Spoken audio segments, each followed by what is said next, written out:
We are live.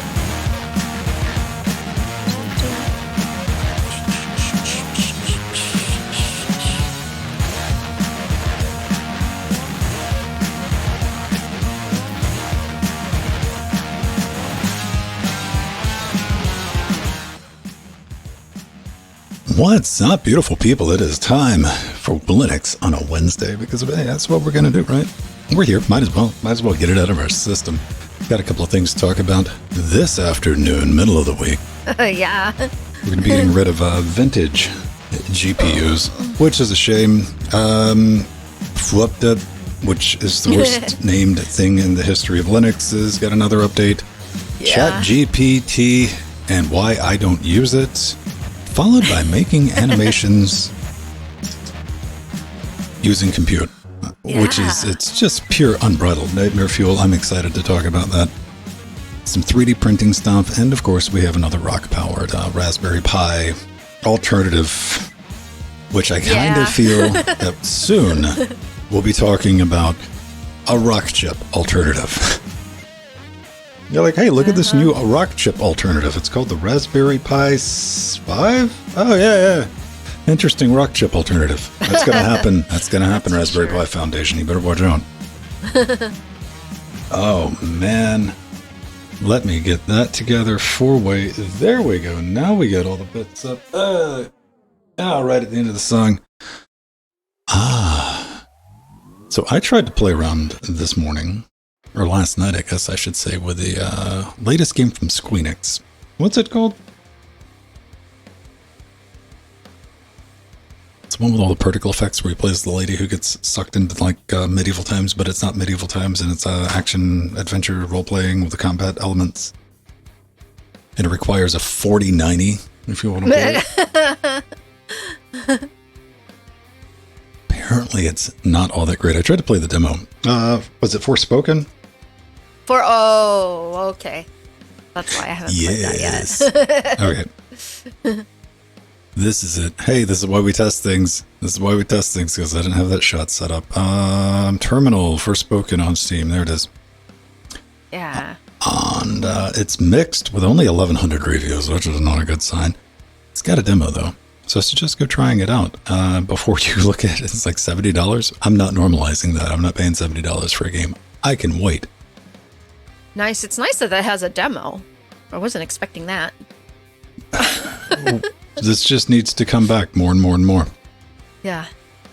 Bring back the demos, and you really do need a demo for this because it is completely unhinged. Minimum 1060. That's a lie because, additional notes.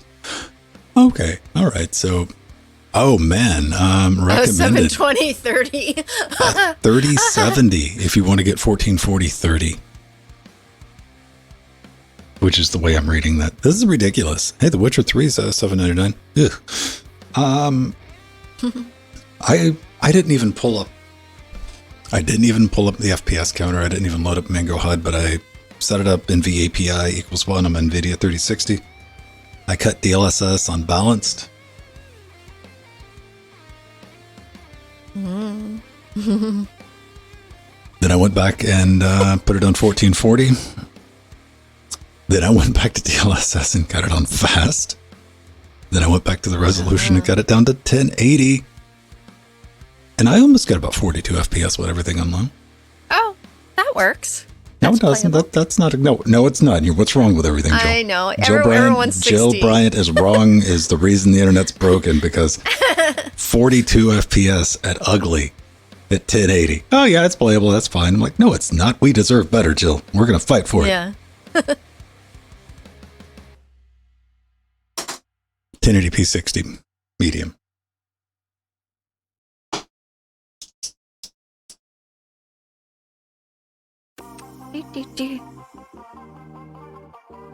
Yeah, I will have to try it on my RX 6600, my 6700, and soon to be 6900.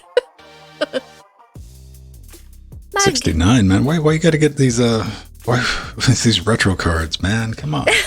Yeah, I decided to just. Yeah, I think I'm just gonna do it. Get the 6950 actually. Get the XTS.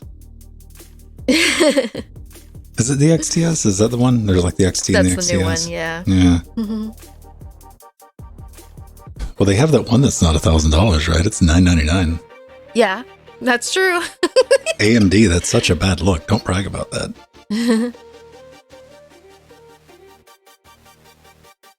Hey, Don, thanks for that resub, buddy. Aw, Make thank it rain. you, Don. Yeah, I finally got notifications and everything working right in this scene because I kind of went ham on reconstructing it to make the pink flames you see in the background. I wanted to make sure that they were being offloaded to the GPU for rendering to save me precisely really no noticeable amount of CPU usage, like 0.2, but I just wanted to do it as an exercise. And I went back and re-enabled notifications, which I didn't realize were disabled. It was just like buried in one of the collapse menus. Oh, I see. I'm like, why isn't that on? Boom. So now, yeah, Pedro will pop up and eat bananas for you.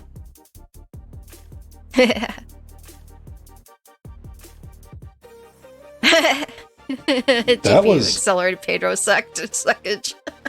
You don't realize how much well, I guess maybe you got to think about this. A staggering amount of compute takes place on Sunday when I was doing editing Linux Themecast, right? Mm-hmm. So I'm taking advantage of the NVIDIA card to render and smash down UHD image at 2160p 60, and it's being uploaded at 20 megabits. Really smooth. Didn't have a problem with that. Looked okay. Then I went just out of curiosity, like right at the end of the stream. I'm like, hey, let's see how big of a hit this is on DaVinci Resolve. Because DaVinci Resolve is leveraging a lot of stuff from NVIDIA with a Compute Plus graphics and the timeline, and of course for the rendering engine as well. And of course I tell everybody, I'm like, hey everybody, stream might just end right now. Like as soon as I hit render on this, it could just go poof and blow up, and that's fine.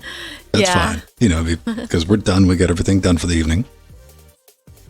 But it worked. But to render out the Linux Themecast Weekly, which is 1080p 60, H.265, it was getting about 70 FPS. Which is faster than real time. You're like, oh, well, that's not bad. I think Don even popped in, or I don't know, was it Don or, no, maybe it wasn't Don. It was somebody else popped in that said, hey, I'd be perfectly happy with that. And I'm like, you know what? There was a time I'd be perfectly happy with that. But if I stopped streaming, it went from 70 FPS to 280. Which you might wonder, what's the difference between that? That's like an hour and a half versus 12 minutes. Mm-hmm. So I thought that was hilarious. Then I ended the stream because it's like, I love you guys, but I'm not hanging out for another hour. Why? This thing can take 12 minutes and get done. Bye-bye.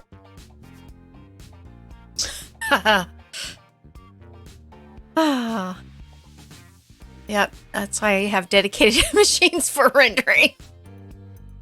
Or not using it, multitasking.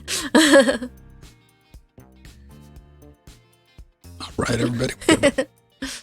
5 minutes before go time. Oh, yeah. I'll be right back. All right. Mm-hmm. We have that. I did the social media things. That's gone out.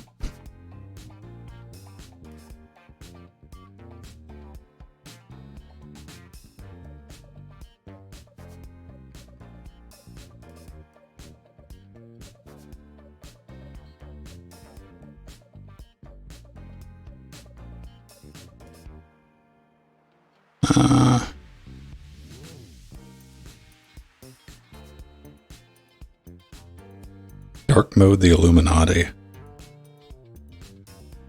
You get a lot of mileage out of those two icons. Are they supposed to mean something? I'm not down with like the Twitch emotes. I feel like I'm missing like the part B or the impact of that. I'm like, oh look, it's a little silly guy with horns and a little pyramid head.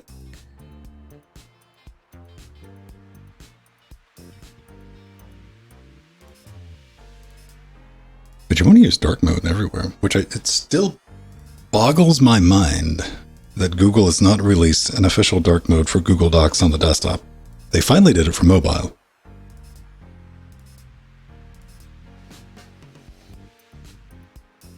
Yeah, I don't know. Like, isn't like the Illuminati make believe like Satan though? Like, is that like the storybook characters just hang out together or what? I don't know. Like, I'm down. I'm curious though. I'll ask questions. People get mad when you ask questions, so.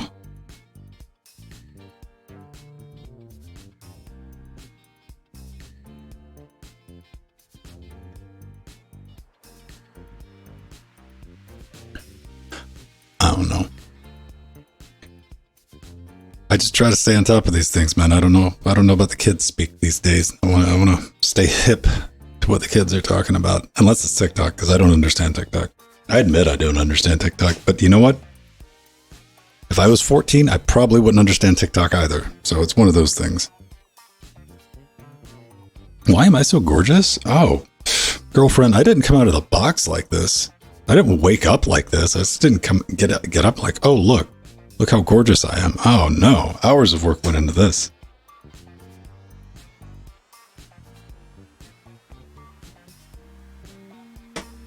What oaks do we have? I'm going to have to make some tea when Jill gets back, but we'll be able to burn into this and get things knocked out, get things done. I don't have any props.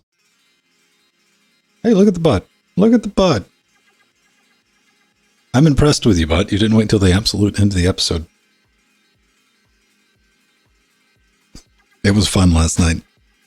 We do Trackmania on Tuesdays, so there's 14 new maps we do on Tuesdays. I just drop them out.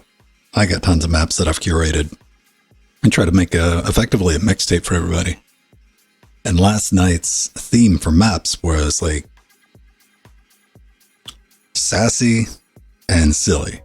So those are like kind of the overall theme for the 14 maps. The first map's always an LOL map, which just means it's, you know, just chaos map with like springs and stuff, and you go bouncing around and you try to get to the end. And traditionally, the last map of the night is the boss map. It's the hard map. It's usually a longer map, more challenging. It's something you got to grind on a little bit. Nobody was finishing the boss map last night. And I think there was like 8 or 9 of us playing last night. And I had some stuff I had to go attend to. So I had to be out like roughly at 6:45. And I came back. It was like 30 minutes later. Nobody was taking no for that. It was like the core team was still on the server hammering on that boss map. I think everybody got it. At least around the map once. I get that. I just remembered I'm starting to cook something too. That's always fun. You ever have that? You smell and you're like, wait, oh right, I was up to something. That's just going to take a minute though. I just got to cut that down. Gotta let it simmer. I don't know what to cook recently because it's been like, hey, it's going to be 4 degrees one day. Hey, it's going to be 22 the next day. It's insanity right now. It's absolute insanity for, what month is this? January. Like traditionally it's supposed to be cold, right?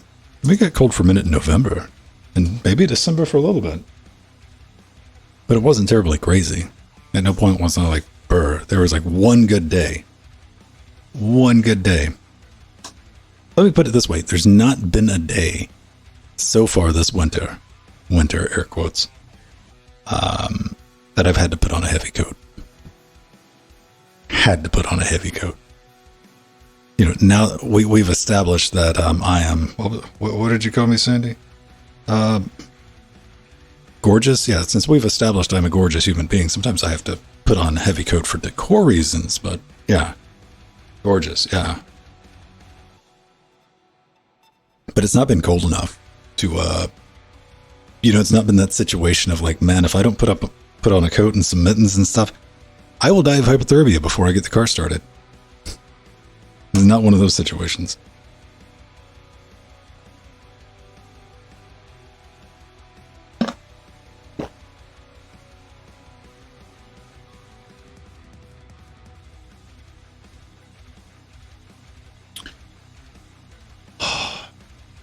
Here's what worry's a strong word, isn't it?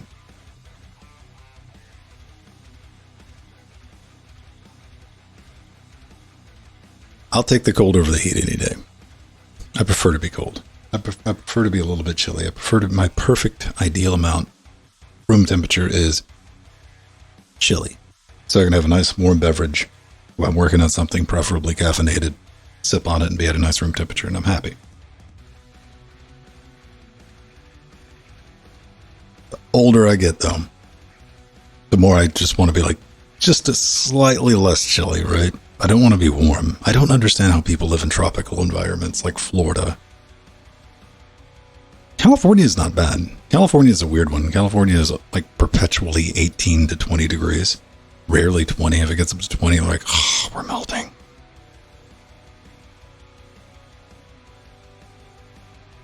Oh, hi, Sandman. How you doing? And Mirror's in. Yay. Oh, Sandy just stopped in to tell me I was gorgeous. Oh, that was nice. He just couldn't control himself. All right. Yeah, let me go make some tea. Okay. And we'll go ahead and cut into this. Woohoo. Yeah, Donham, thank you for the resub. That's awesome. Do do do do do do do do do. And welcome, Ralph 9900.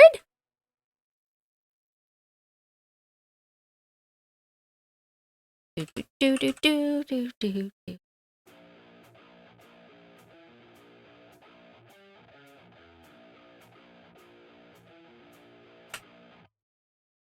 Do do do do. Yeah, so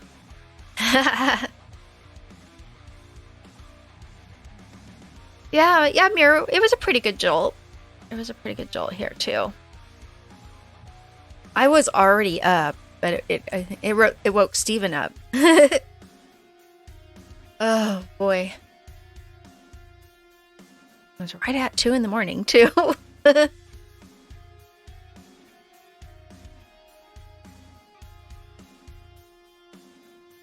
Yeah, I have a feeling it was on the same plate as the Redondo fault, because we felt it pretty good here.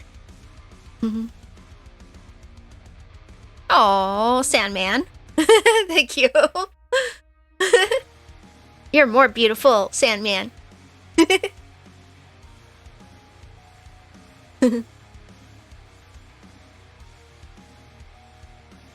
Yeah.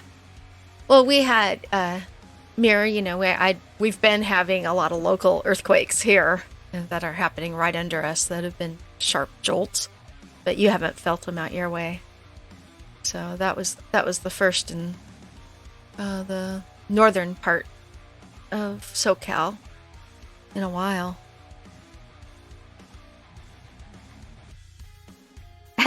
Yeah, Steve wasn't at fault this time.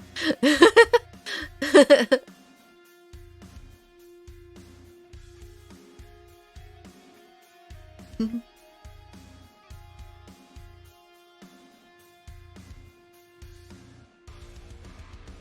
Yeah, with this earthquake, Mirror, I could tell immediately it was far away just by the way it was a shake and then a jolt. If they're local right under us, they're just jolts.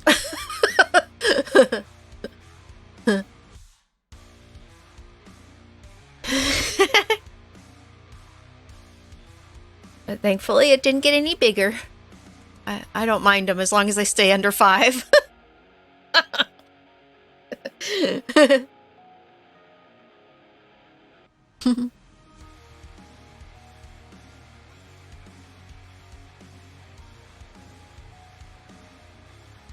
Mm-hmm.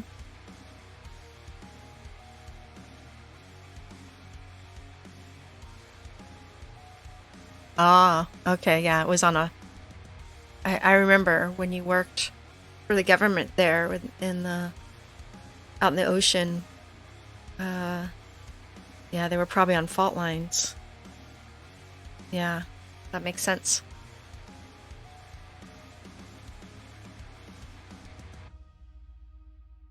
Yeah.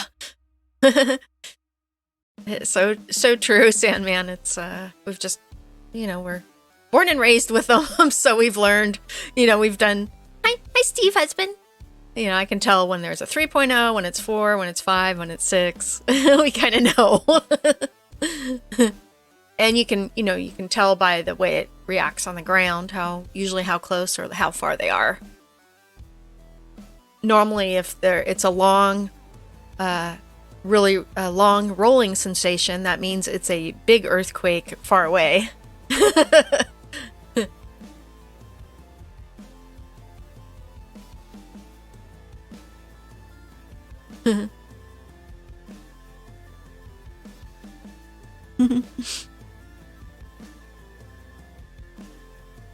Yeah, you did, Steve husband.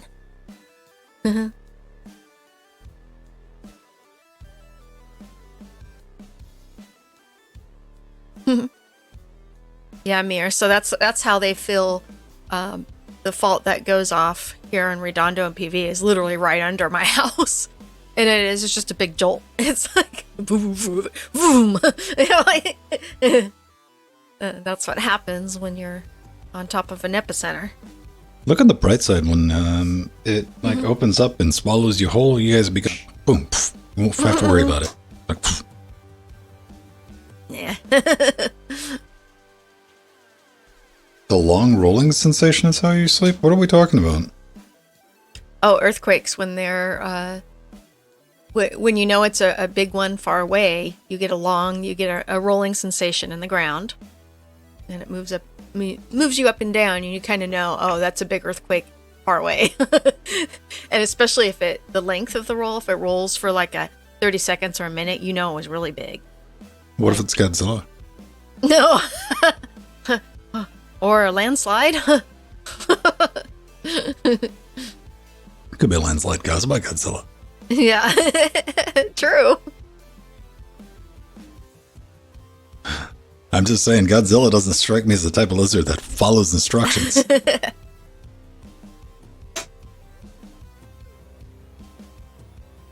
Alright. I think we got everything together. We got a 2-shot. Nice. Single shot. Single shot. Browser shot. And a pre-show. You know what, Heil, I really like? Your spider mount. Aw, yeah. Even though it looks I don't classy. They quit making it. Oh. Yeah. Huh. You know, okay. That's sad. They didn't, how do I put it? To the best of my knowledge, the last time I investigated this is the champagne version. Yeah. Which is like, come on, quit being pretentious. This is silver. It's not champagne. Does it have a little pink Right. hue? It's like, oh, if you hold it to the light just right on a Tuesday at 6 p.m., yeah, you can kind of see that little flake, the little pink flakes in it. And I'm like, man, come on, it's silver. Apparently they were having manufacturing problems with this particular color, like chips and stuff in the finish. So they just went back to making just the black one. Oh, yeah, that's not as fun.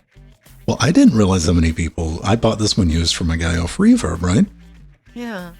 And right. he was giving it away for nothing because it was it was defective and they weren't going to replace it. And dude, hang on. Okay, there it is. There it is. All right. We're talking this nothing to even like a speck like a hair look like. Oh yeah, you were saying there's one little defect on it. On the very edge of the tightening nut right here. Yeah. Like I had to go looking, right? And even then, the guy couldn't. He just couldn't deal with it. He was like, oh, I can't use this in a professional. No. So I got it. Yeah. That's nice. It's your gain. Literally. People really exist like that, and that's why I hope I never have to deal with customers. Oh. Because if somebody was like, what is wrong with you? Like, that doesn't affect the overall quality. Did you just buy this to look at it? Yeah. Yeah, and it's not something anyone else sees, is it? Anyways. It's not something anybody else would see, because I was... Yeah. I spent 30 seconds looking for it, knowing it was there.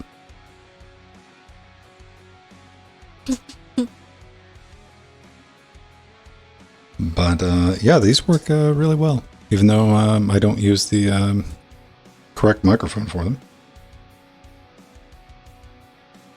These were made for the PR40 and PR30s. Mm.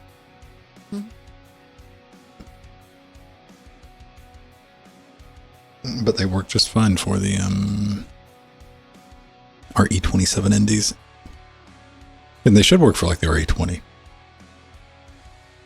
The right size. Yeah, I guess. See?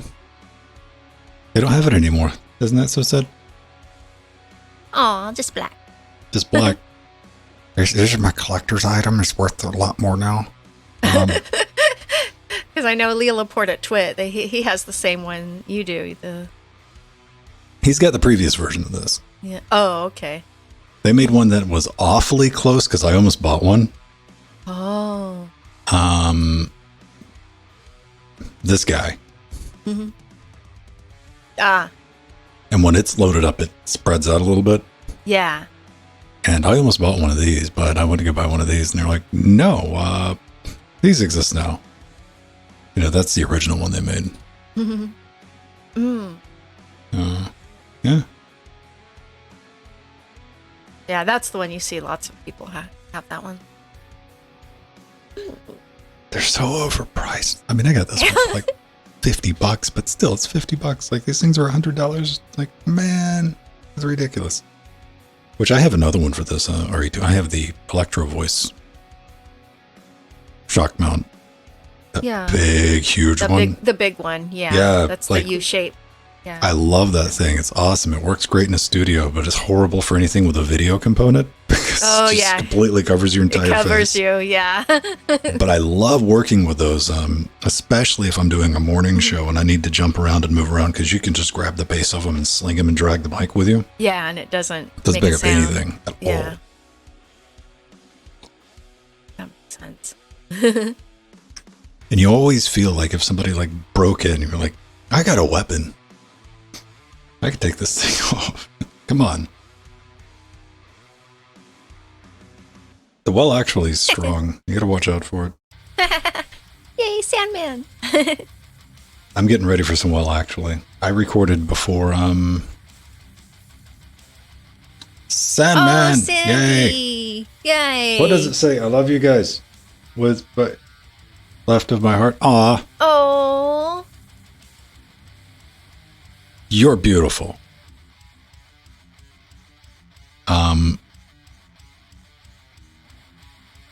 What am I thinking of? Man, I lost my train of thought. I was going somewhere. I was, but I got distracted. Yeah, because Sandman distracted us. I was just like, yo, there's somebody's going to be walking around with like our faces on a shirt. Get it? I'm like, oh no. What have you wrought into this world? I remember on the topic of actually is I recorded a straight up disclaimer for a video I'll probably be releasing tomorrow night. It is the whole Reaper audio series of there's a solid 30-second disclaimer of like, hey, by the way, here's the problem with like doing these type of videos and why I've been so hesitant to put one out. It's not because I'm trying to hide trade secrets or anything. It is that I could tell you off the top of my head 17 different ways to do exactly what I'm about to show you how to do. I can 17 completely different ways of doing this. And the problem with those 17 different ways, 11 of them wouldn't be correct. And that's the world of audio. And you got to get people in the right mindset of realizing the well actually, it just does not apply with the audio stuff, because if it sounds good at the end, it's right. And that's all that matters. That's it. Mm-hmm. The only thing you're arguing is, well, I do it a different way. And I'm like, but does it sound good at the end? You're like, yeah, what I do sounded good at the end. Yeah. So what are we arguing? My way's different. Yeah. It's mine. It's better. Like, get out of here. Quit being silly. Oh man, people love it though, man. People love arguing on the internet. I kind of wish I didn't grow out of arguing on the internet. I still wish I had Pedro's gusto for arguing on the internet. Pedro lights up. Pedro gets he does. He gets all excited.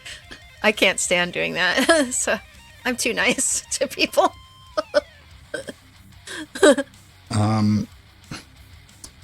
The only time I like lay into a person if somebody wants to be like authoritatively incorrect. Like that bugs me a little bit. Yeah. No, it bugs me too. You know, the people who want to, their argument is on like page 3 of Google search. Like, see, it's there on that GeoCities page. Like, go away. Yeah. Yeah, Pedro does get excited about it, but I mean that's it. Pedro's like, oh, there's an argument. He goes and makes. Well, that's his hobby. He goes makes some popcorn. He gets some soda. He sits down. He's like, Yeah. But I mean, it's all for fun too. I mean, he's not trying to. Oh yeah. No, his feeds are fun to watch. Yeah, but if I get someone that's rude on the internet and they're, just being jerks, then I will politely, be nice about it and say, thank you for watching or whatever. So I mute them and never tell them. Yeah. Like your technique, then, yes. Yeah. Thank you for watching. I don't even do that. I just type here. Watch this. This is a low yield thermonuclear weapon for any time somebody writes something stupid on a YouTube comment or Twitter comment. Do this. Yeah. Yes. Yeah. It works. It disarms. That's it. Because you're agreeing with them, but they don't know what part you're agreeing with or why you're agreeing, and you're being polite to them. Yes. Did short circuits. Thank you for watching. I don't even throw that in. Just yes. I let them wonder and watch them like short circuit and bounce off. All that person does is immediately goes to the next person. Yeah. Like the problem people have is you think that person is focused on you for some reason. No, you're just in the checklist for that morning. Yeah. They do that all day long. Yeah.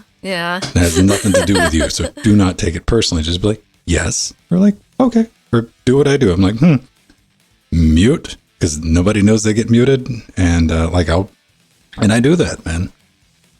Yeah. And I absolutely don't tell them. Never would I tell them. Because that way they can just screech into the void and they get that out of their system. And you know what? I'd rather that person be screeching into the void on the internet than being like out in the real world doing anything productive, Yeah. Horrible. Yeah. But yes, so far, the yes is undefeated.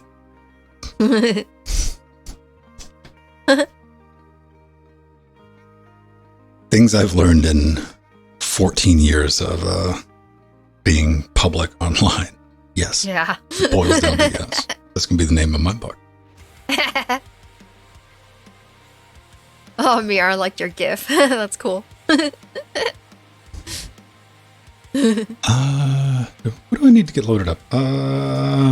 We need Linux Game Cached. Pedro licked a chicken. Not Pedro. Jordan licked a chicken, everyone. He liked his chicken mask. He licked it, Jill. It's wrong. Oh, he licked it, yeah. He licked a chicken. Licking chicken good. Do you guys eat chicken? You guys, like the barbecue chicken or the whatever? Yeah. Chicken is actually not my favorite of the meats. Of the meats? Off the meat tree? I just... Yeah. I liked it mixed in things. Like I like chicken noodle soup and that kind of thing. But just eating chicken by itself? Mm-hmm. No, and we don't care for fried chicken. But I do like when it's barbecued sometimes. I was going to say, what if we put something sweet of barbecue? That'll do it. Yeah, yes. But I don't like when it's greasy. That's when I step away. Because it also just gives me an upset stomach. Okay. Yeah, I literally, because I don't, me and Steve don't eat grease much. So it's like when we have greasy food, How do you know when you're in your sleep at night? Steve does a sneak out back and eats grease. ugh. See, I told you. We're stripping, looking and checking everybody. Oh, yeah, he does. There's me holding up what was the 4090 of its day. Yeah. All right, let's get back there. Also, I think I'm going to do a module on how do you speed up your website, because people got some slow websites, Jill. Yeah. That's an issue. Especially if they're using Dreamweaver. Dreamweaver? Yeah, for the very few sites out there that actually use that. Oh my God, it's so slow. It's horrible. Is Dreamweaver even a product still? Yeah, it's still around. A lot of the schools teach it. We don't at ours, but there are other schools that do. Thinking that's industry standard. I'm like, no, Stone Age. Sorry. Hasn't been a thing in a while. It's got horrible written code. They're very slow at loading. Ugh, it's horrible. It's good. Get support. Well, I want to do it doesn't matter what your site's done in for my use case, because I can make your site fast. Yeah. Because I'm not going to be serving, basically, serving your site as a static resource. Having it cached around the world and how to do that relatively inexpensively. Yeah, that would be a great tutorial. But people won't pay attention. I just hate going to people's websites and I'm trying to go to their show notes or something, and I click on something and it's a couple seconds delay. Yeah. Come on. And you're waiting, and I'm like, don't you just do some basic caching? Even the free tier of Cloudflare would help you out. Yeah.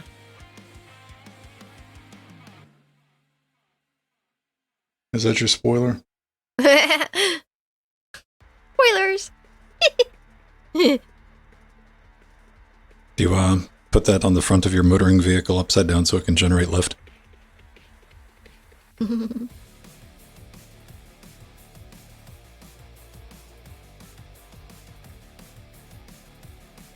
What's this? Oh, that's pretty.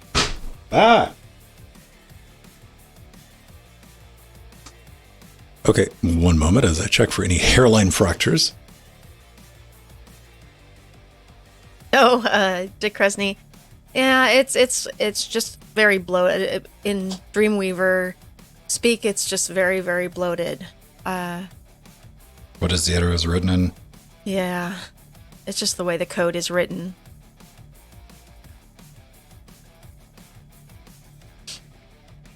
Mm-hmm. No?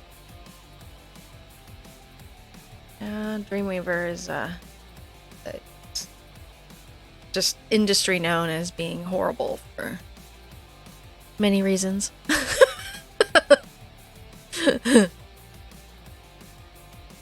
Yeah, friends of mine that are front-end web devs just rail on it. I'm like, look at all this extra code. It's just making the site slower. I think that's what Dak does for a living, so. Mm-hmm.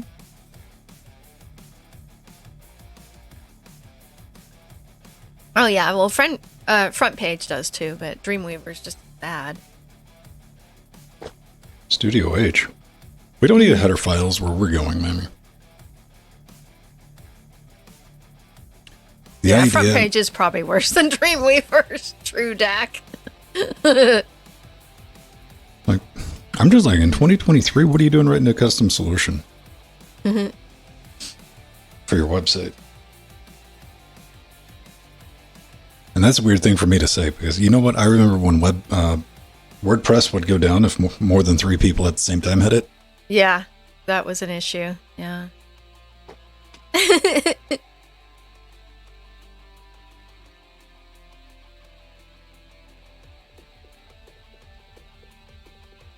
Yeah, I remember those days, those early days of WordPress.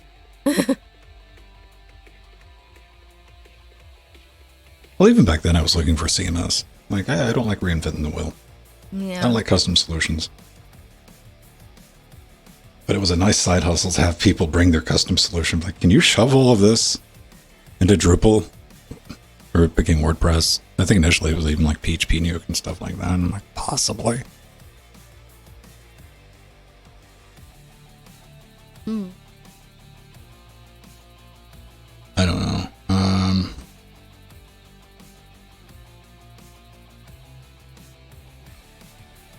Yeah, the last time I had to tinker with a... True. Yeah, Jakrosny. Yeah, I kind of remember that front page was, yeah. Never messed with the front page. I used to... Schools stopped using it, and then Dreamweaver was the better option. I mean, Dreamweaver used to be better. It's just the recent versions of it that have gotten really, really bloated. I mean, it's a WYSIWYG editor. Yeah. I mean, you're dealing with the type of people that need click GUI, pretty buttons to do stuff, so... And I've definitely played around with Dreamweaver, like, back in the 90s. Yeah. So it was it's completely... Yeah, it's completely changed now, though. They've really redid the interface. I would assume, because it used to have little counters for, like, 56K modems at the bottom. True. Like, so let's see how long that's going to take to load. If I'm editing anything now, I'm usually doing it from inside WordPress.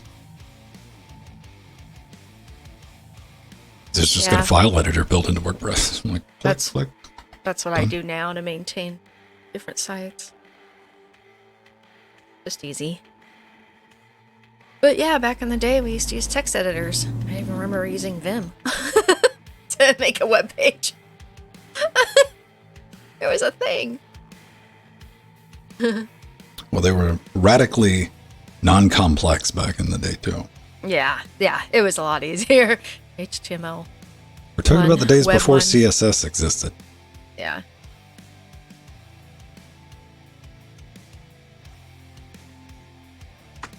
The hardest thing you had to deal with was anchor tags and target frames. Yeah. Learning how to do tables and all that fun stuff. Nobody's figured out how to do tables yet.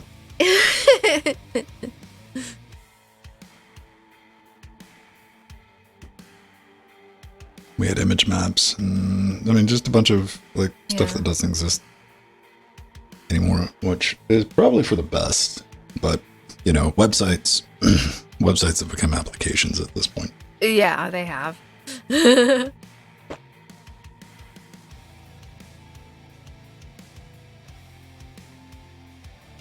I can give you your 5 multiples. I'm going to give you your 3 multiples. 4 to a point. Possibly 7. 9, hopeless. 8, pretty hopeless on that. 10, I could do. You need some multiples at 10, I can hook you up. Everything else, man, even like some silly basic arithmetic. Like it's quicker. I don't know if it's necessarily quicker, but I burn less calories typing that into the Google search bar. You know, we're talking silly stuff too. It's like 18 minus 11. Yeah. Like stuff that you could easily do without any thought. Like, no, just reflex 18 minus 11.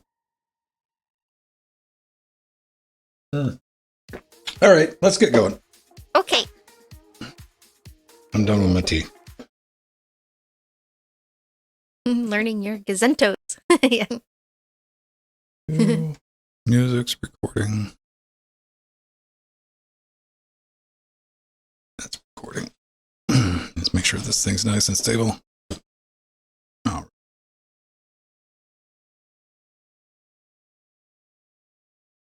Hey everyone, welcome back to Linux Weekly, daily Wednesdays where we sit back, relax, take that midweek break, talk about some of the fun things going on in the world of Linux. I'm Vin, and that's Jill. That's you at home watching us live on Twitch.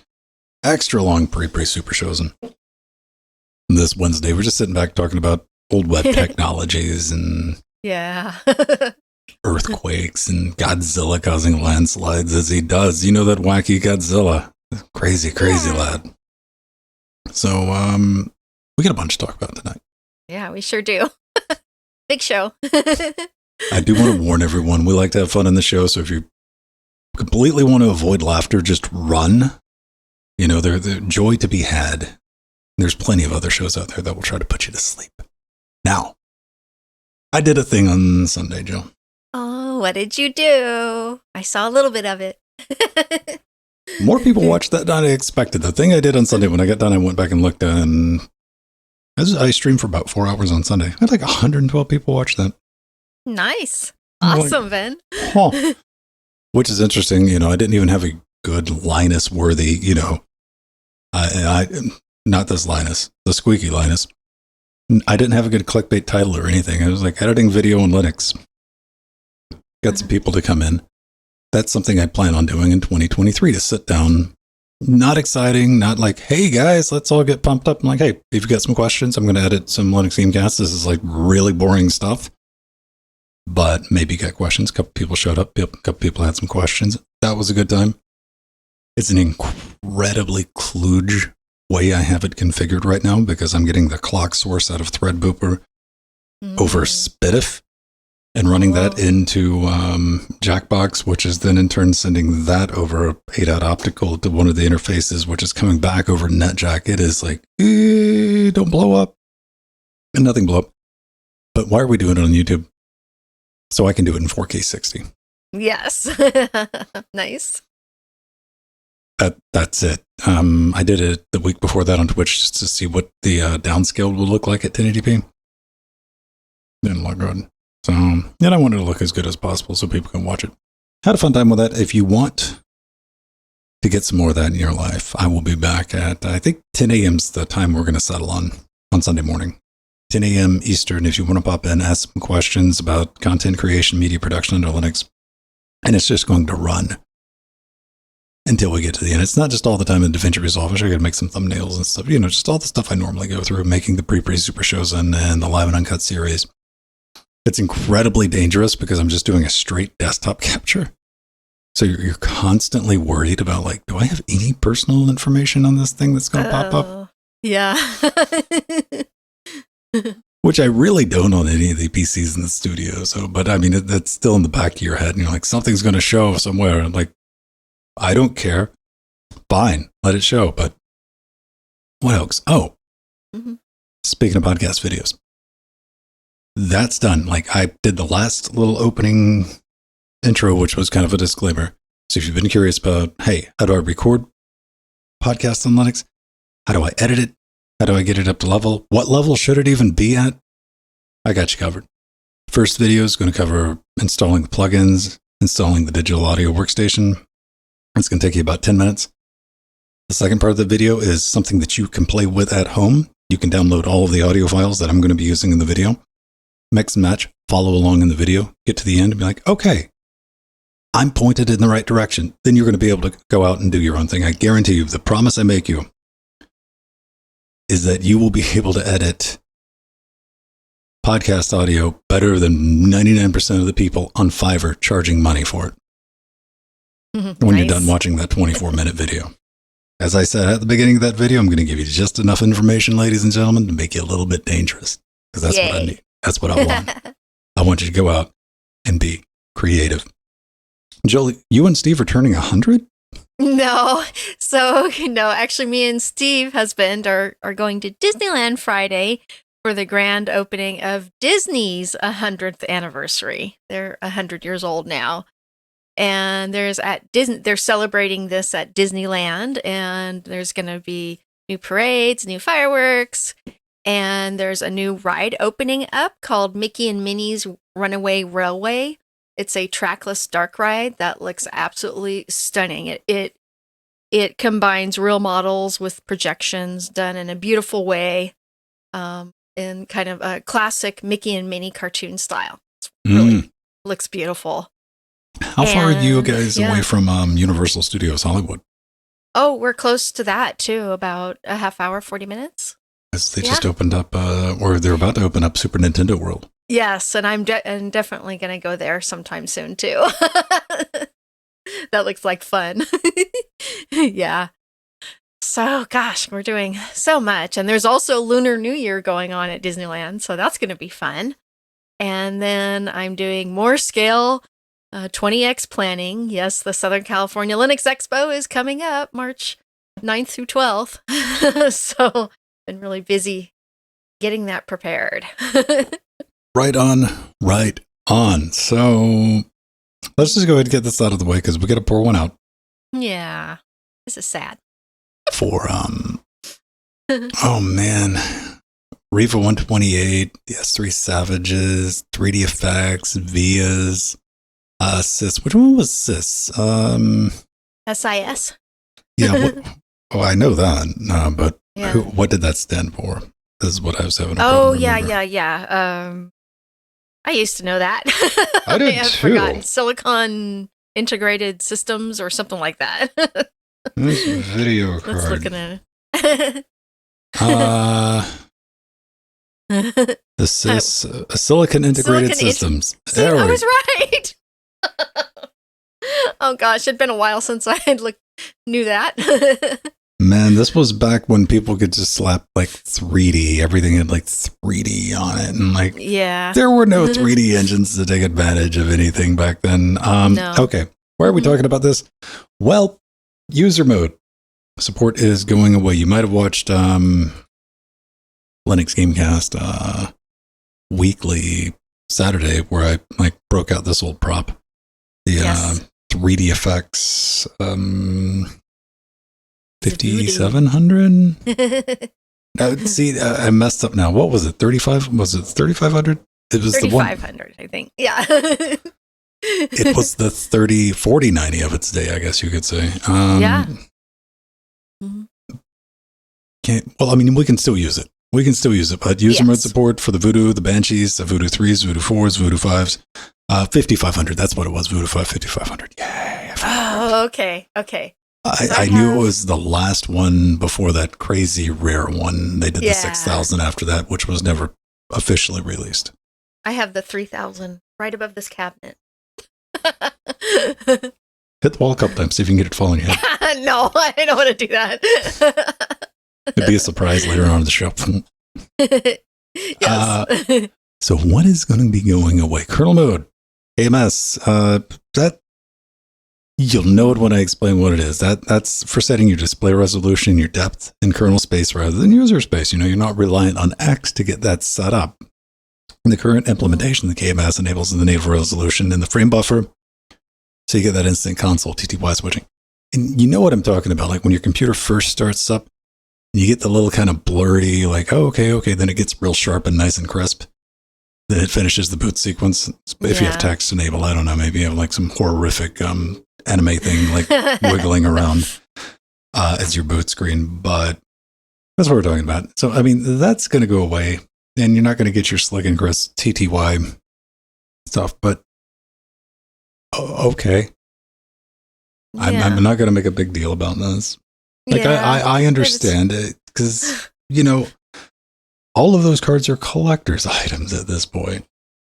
They are. This is true. I just was actually, honestly, really sad for those of us that have older machines with these video cards in them.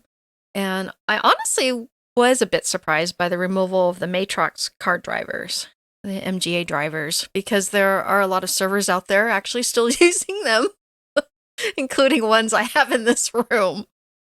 And,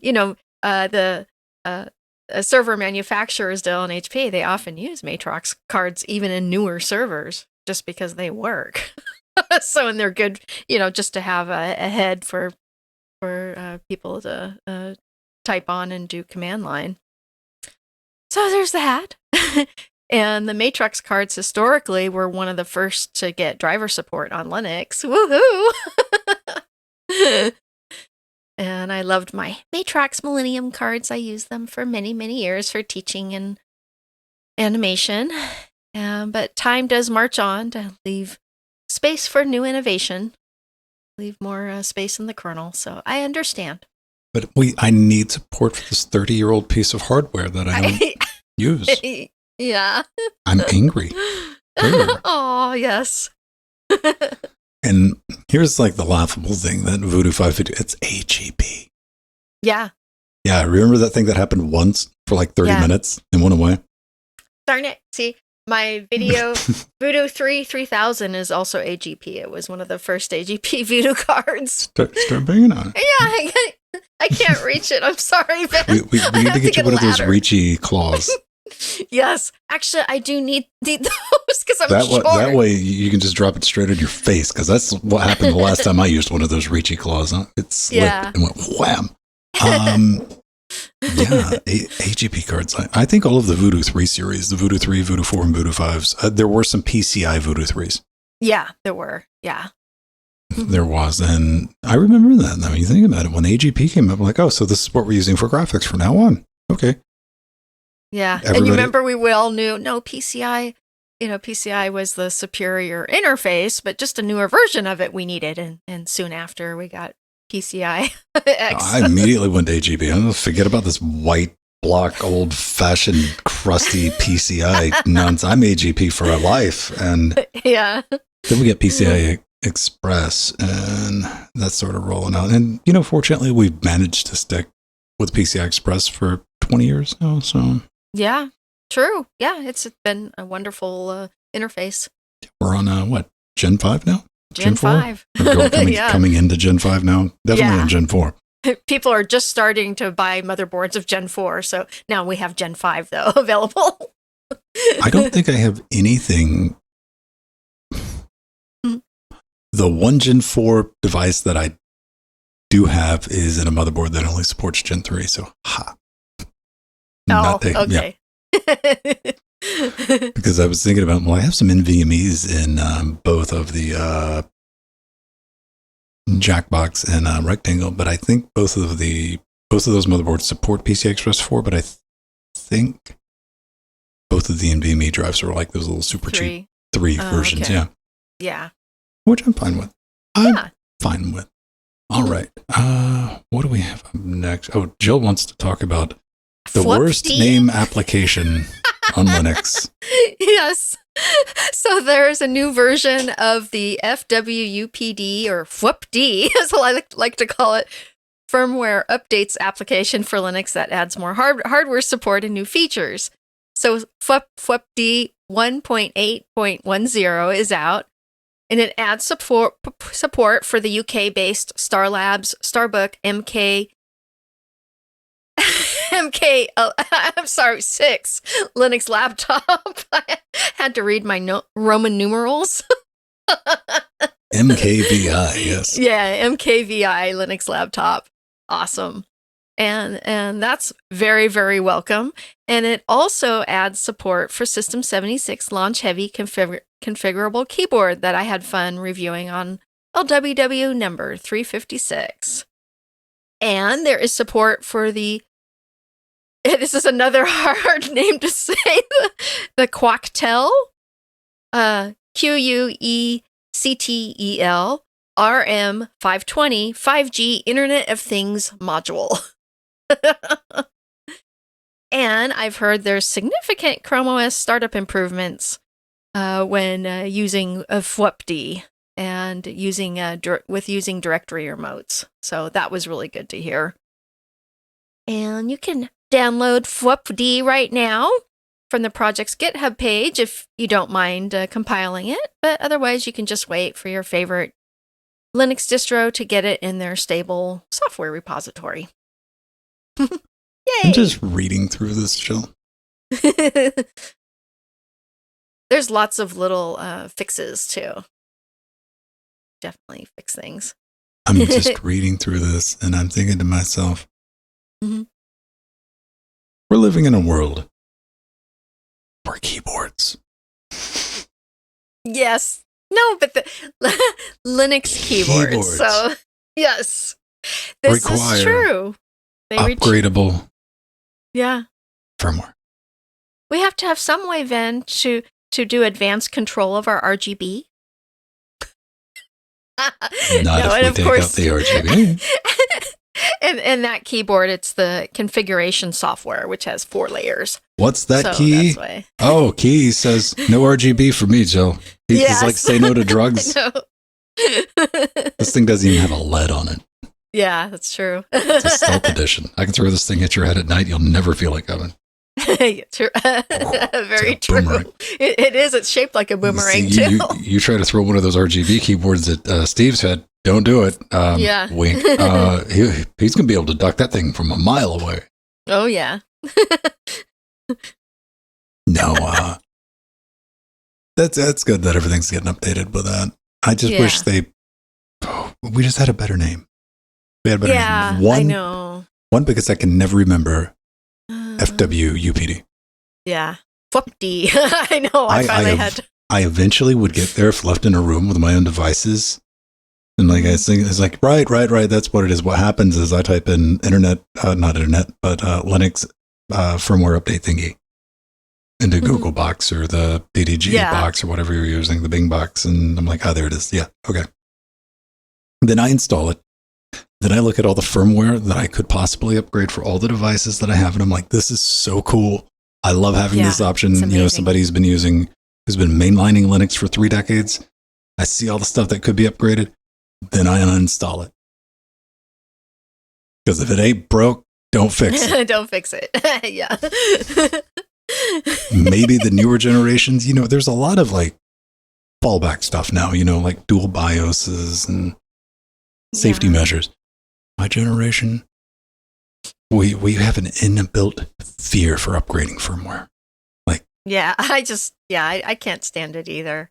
I do it if I have to. It's scary. It's stressful. Yeah. Even if you're like, no, this thing's got a fallback feature, it'll reflash itself and all like that. You tell the unreasonable parts of my brain that it doesn't care. It's entering nuclear launch codes like in the missile silo. Every time I'm messing with that stuff, I'm like, yeah. Especially on motherboards. That's always like, especially if you spent a lot of money on a motherboard. It's even worse on a motherboard. And I'm sitting there the entire time because I'm like, it will fail if I don't sit here for the entire 7 minutes and stare at it. Yeah. If I get up, it'll break. Pray there's no power outage. The last time I hooked up, I built one of my new systems. I actually plugged in my motherboard into my UPS. So it made me feel better. Oh, yeah. That absolutely happened. Yeah. Last time I had to deal with the firmware, like strangely enough, wasn't a PC. Well, I mean, technically it was a PC. It was my MikroTik access point. And I bricked it, man. I wasn't paying attention. I was doing an update. I was updating the firmware. Yeah. And while that was happening, I was also updating the firmware on the MikroTik router, right? Yeah, that's right. Which happened to be providing power over Ethernet to the access point. Yeah, that's scary. Yeah. So when the router was done, updating it, did a reset, which killed the power to the access point, which was in the middle of it. So I had to like reflash the firmware over the network, which took like 45 minutes. And it was one of those horror things where you just had to sit there and wait 20 minutes and it didn't tell you it was doing anything. Yeah, you just got to be patient. Just go leave it alone. When all the lights come on, it's doing its thing correctly. Plant a small garden, learn a new language. Come back, poke it with a stick, like you do anything. So, moral of the story, I'm really glad Flipped exists. It is awesome. And it's fantastic. And also, if you own laptops, man, I mean, this thing's a lifesaver. Oh, absolutely. Yeah. Absolutely. Yeah. Let's talk about the thing that's going to completely break search, and Google's should be absolutely be worried about this because this is what people are starting to like, wait a minute. I know. It's becoming the new search. So some cool news. Everyone out there watching, about Chat GPT? Well, Chat GPT is the AI chatbot that can interact with its users as if they are having a conversation like me and Ven are.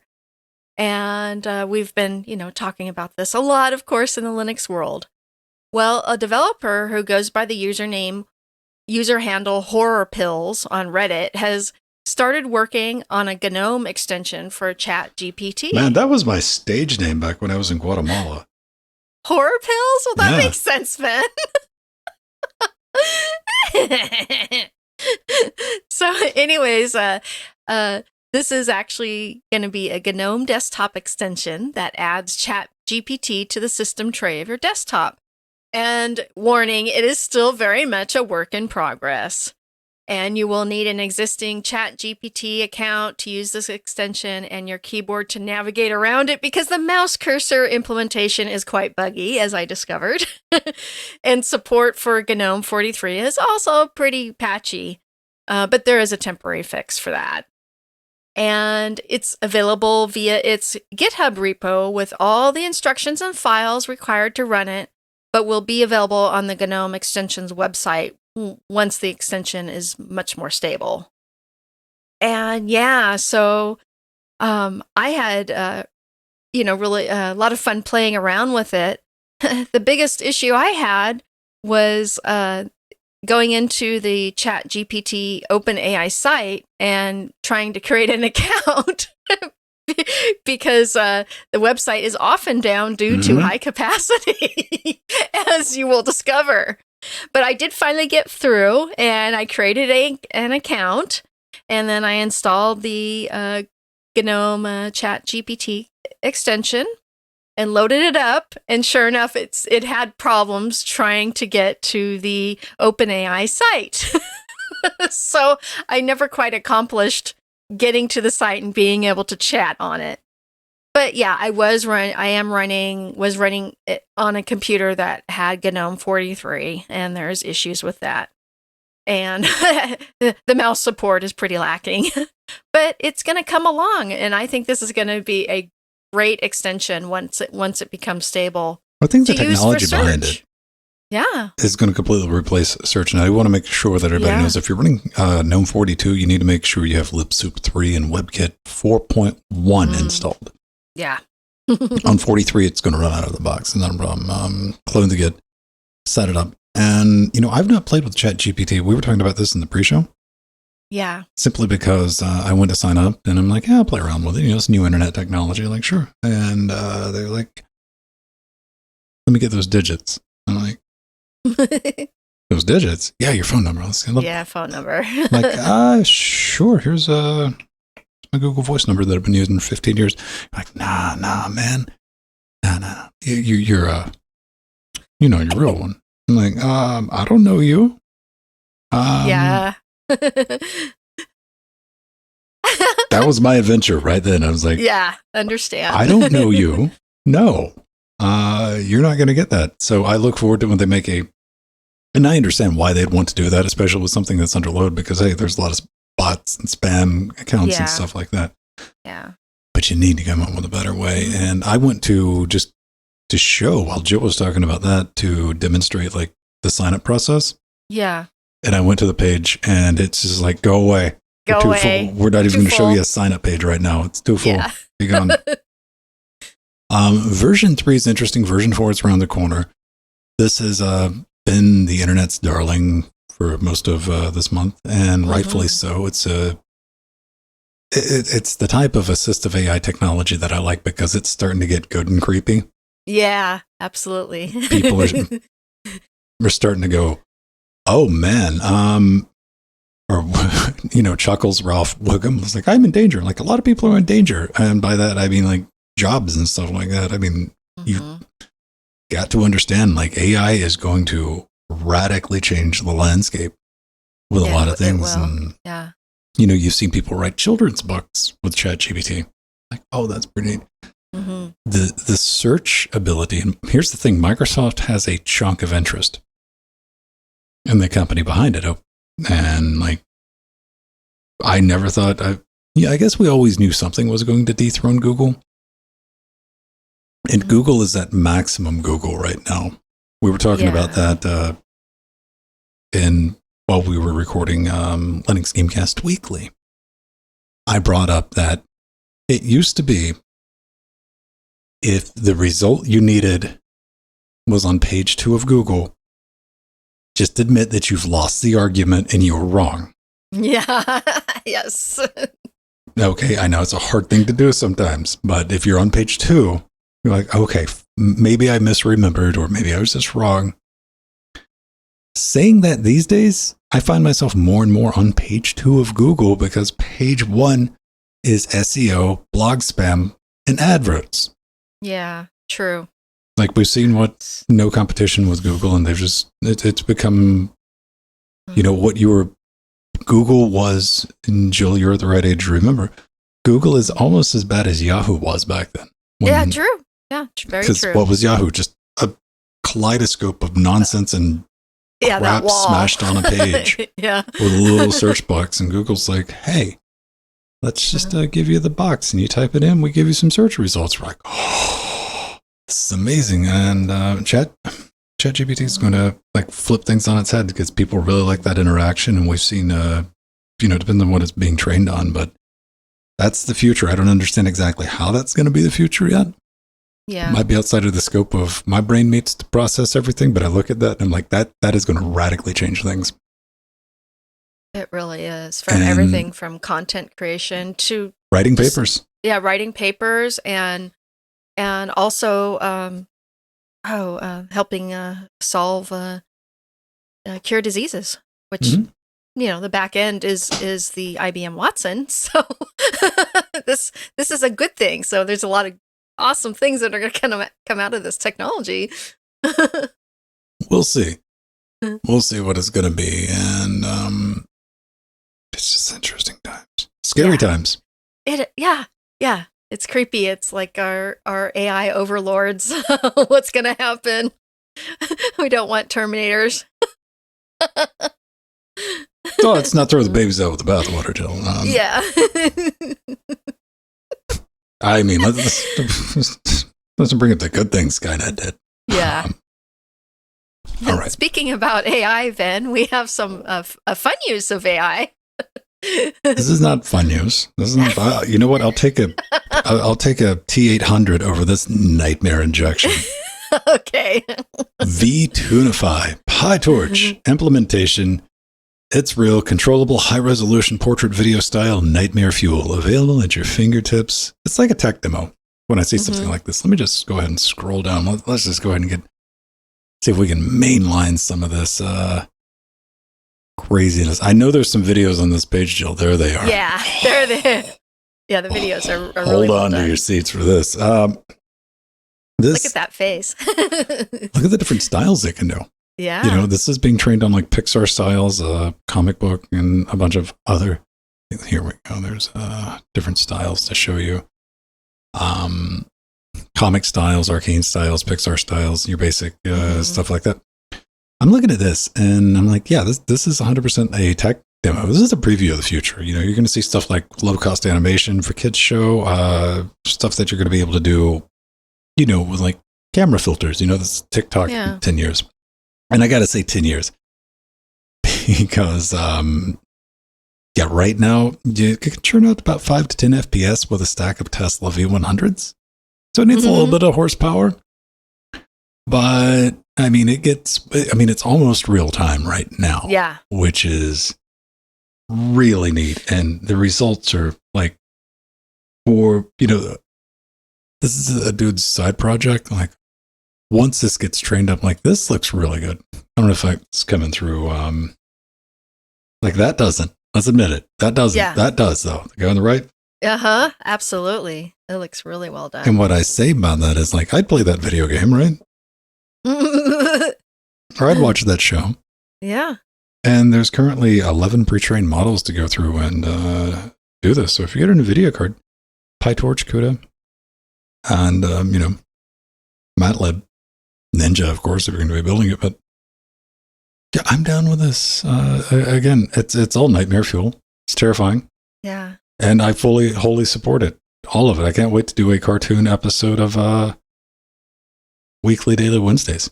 Yeah. That would be fun, actually, Ben. We can do a Tunify version of LWDW. And honestly, I think this is really incredible AI because doing this manually can take many hours or hundreds. It's rotoscoping, man. Yes, absolutely. And I've spent hundreds of hours doing that for everything from commercials to film trailers. So this technology is really going to make that so much quicker and easier. And I think it's cool is that you can instantly create video of people with the Sims look and feel. Didn't we all want to be a Sim? Like really a Sim back in the day when we were playing the game. You could be in the game, but now you can be a sim everywhere. It's spooky. I wanted to give it a mention, especially once we get some different data sets. Again, they have like Pixar style animation, comic book style. I want to train an episode maybe of Linux Gamecast Weekly where we train it on a full data set of the GoBots. Oh, there we go.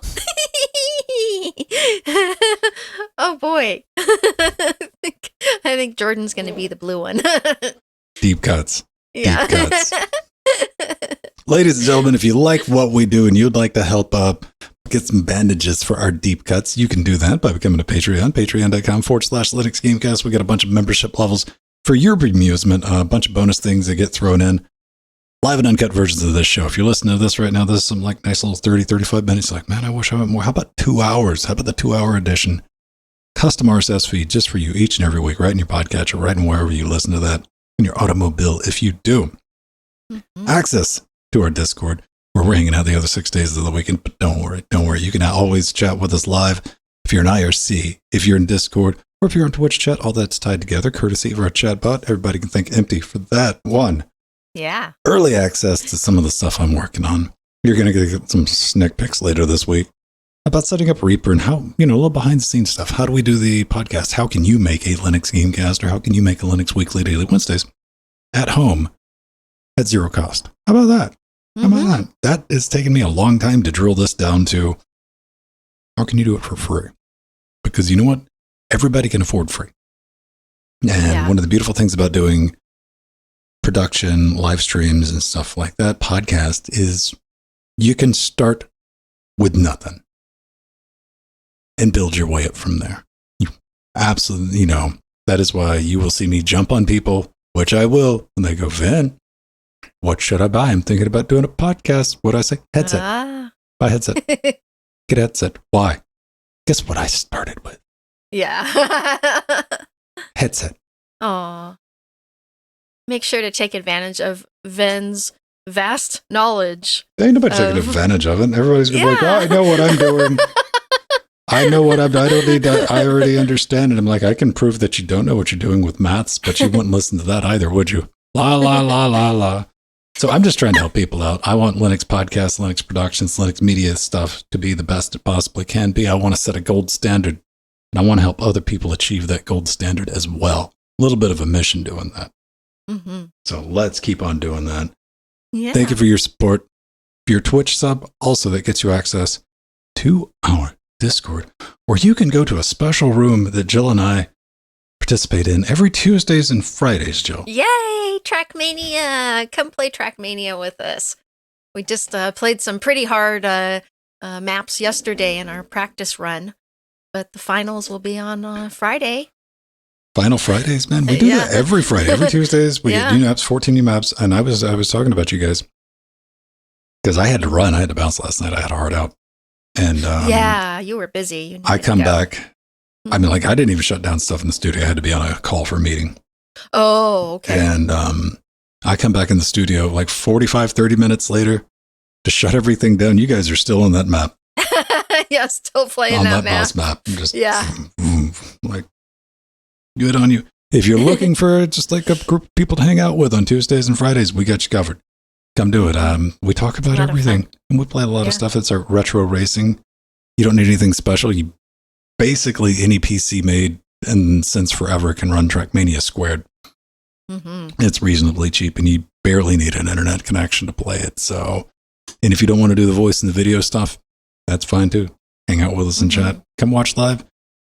Or just sit in the bleachers, however you want to do it. Now, Joe, we have a horrible idea. I talked about it, how horrible of an idea it was last week.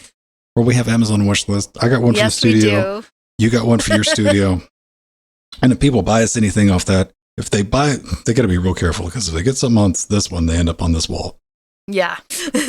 Which is like just bad idea, because you're going to be publicly shamed for your fiscal irresponsibility, which I wholly support. But you get to send in a note over the Amazons and type in and a long, poorly conceived thing I came up with so many years ago. I was like, and we'll have to read them. So here we go. Okay.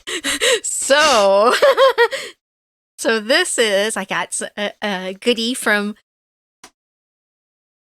Aromatic Dev. Thank you once again, Aromatic Dev. He says, enjoy your gift from Johnny, otherwise known as Aromatic Dev. And here is what he gifted me.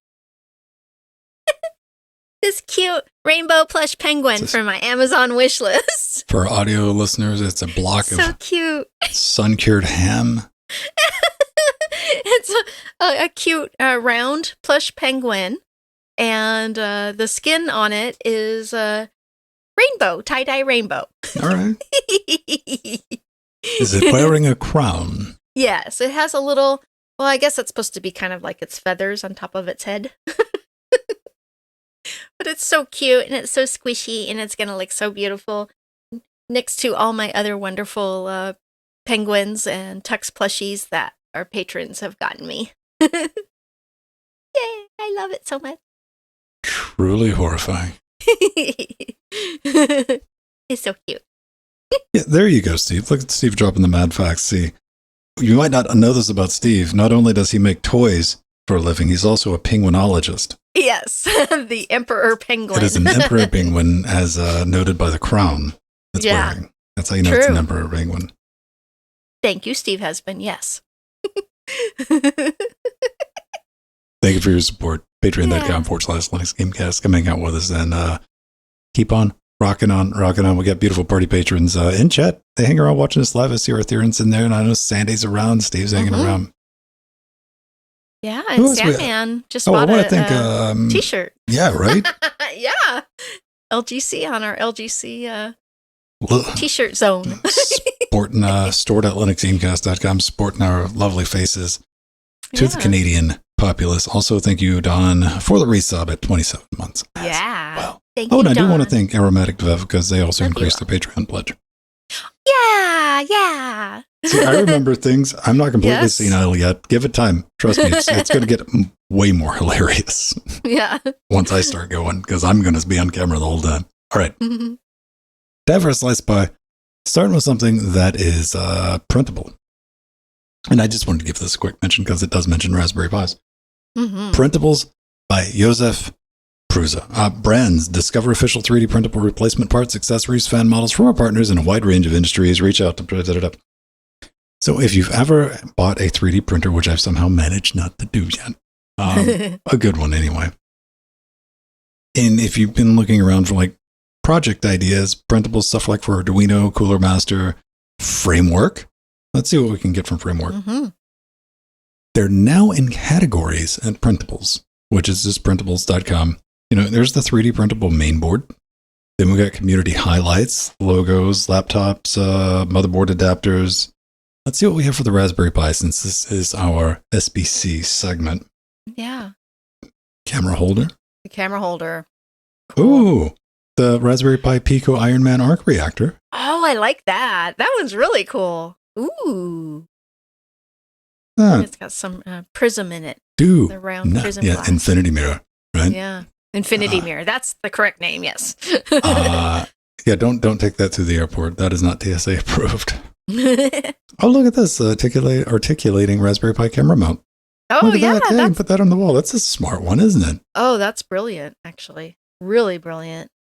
I love all these cases. You know what? I'm down with this.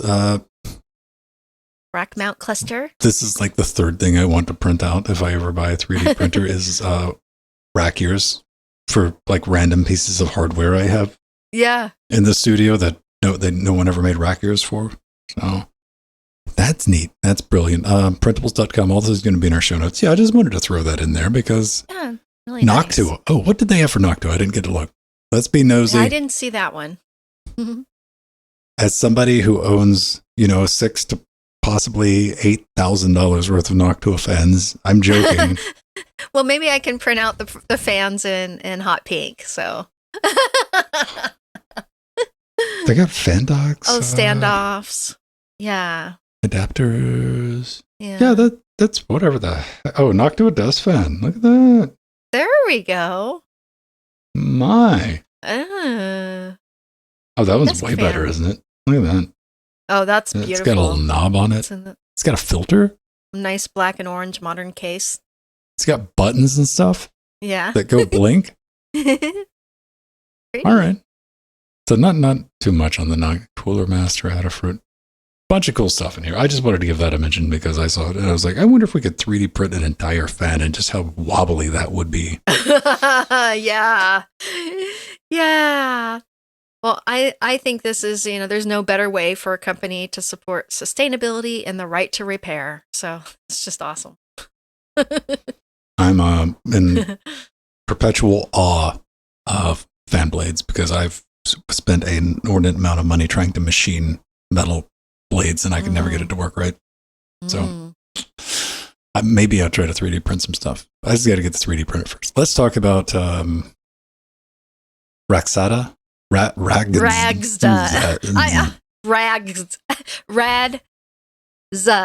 Yeah, you say it slower, you're still going to mess it up. He was like, listen, Yeah. I can mess it up slower than you watch. Yeah. So RadXA has announced a new model in its ROC family of single board computers, the ROC 5A.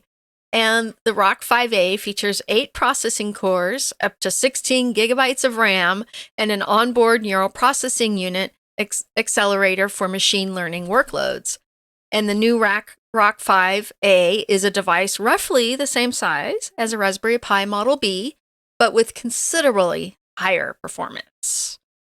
And, we actually talked about the Radsza ROC 5 SoC in November, which used the Rockchip RK3588 chipset as well, but the ROC 5A uses the more updated RK3588S with 8 cores instead of 4. And it's $99 for the 4 gig model, $119 for the 8 gigabyte model, and $159 for the 16 gigabyte model. And they have actually partnered with AllNet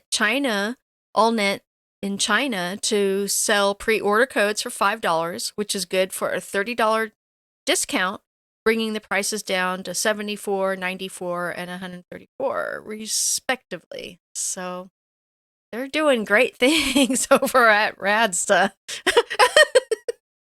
I think that's my best pronunciation, Vin. RadXA, man. Like with most of these rock chips that we've been talking about, like they're supported like 16 possible. Apparently, you can get all the way up to 32 with some configurations. And yeah, man. Again, this is an 8-core A76. It's got the Mali 610 GPU. Nice. 16 gigs of RAM for $100. $120. I mean, come on. It's got an M.2 slot. $129 for the 16 gig version, and this is going to be effectively available in a couple of weeks, like 2 or 3 weeks. But if this is not your time, there's a ton of rock chip based. We've seen all the SBCs. Yeah. We've talked about the past couple of weeks. And that 3588, that's what's used in the new Pinebook Pro, I think. Oh, yeah, that's right. Yeah. The laptop. Yeah. So, it's no slouch. It's no slouch. And I might have brought this up, which, we're going to have to stop saying Raspberry Pi alternatives. We are. It's going to get to the point where we're going to have to say rock chip alternatives. Yeah. Yeah.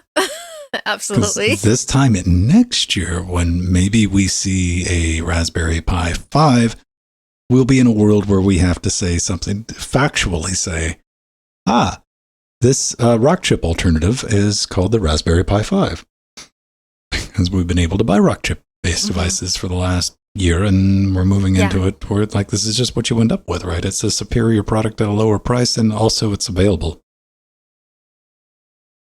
I know. Between them and the Orange Pies, come on. They're available and 10 times more powerful. It's amazing. It's like, it's not 3-year-old, 4-year-old hardware, and I say this every time we talk about it. Once you can, once Raspberry Pi, a quad-core Raspberry Pi 8 gigs no longer $75, that just opens the door for stuff like this to start pouring through, because, when a Raspberry Pi 8 gig is almost $200, this thing at $129 for 16 gig version. It's a no-brainer. I know, it is. The only difference is this one doesn't have onboard Wi-Fi, so you just have to use a USB Wi-Fi dongle. So it's but like that's one not less a big thing deal. I have to disable out of the box.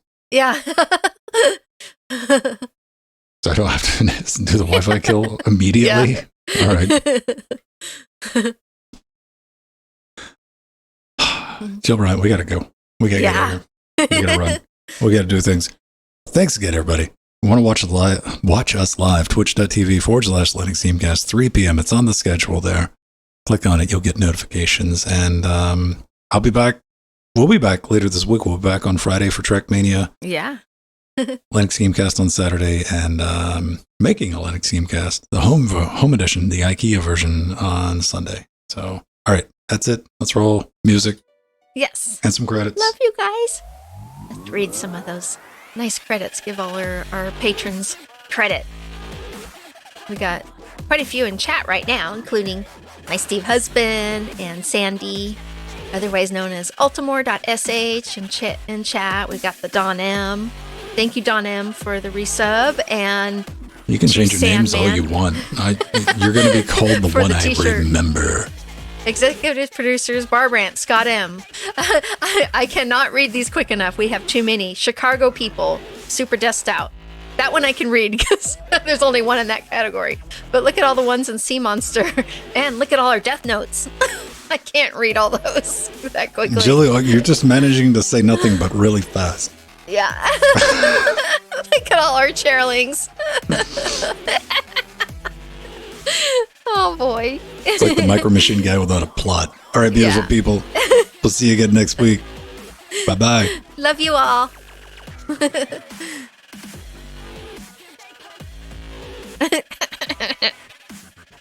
Is Micro Machines guy still alive? I feel that we've researched this.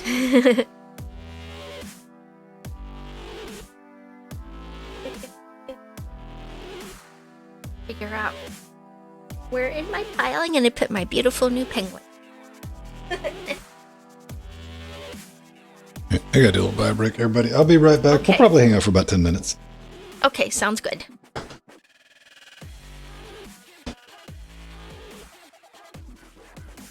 Yeah, I can do that after the show. I don't want my penguins falling over. My piles of penguins.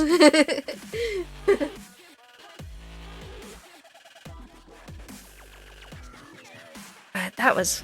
Aww. Thank you. Aww.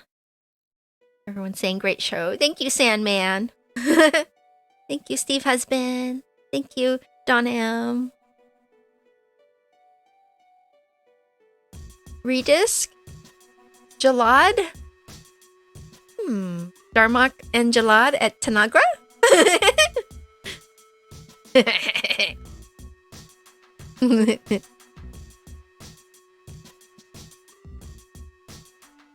Oh, you're welcome, Redisky. Redisky.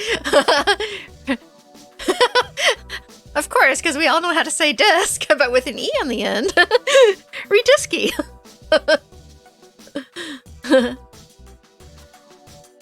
Oh, thank you for joining us.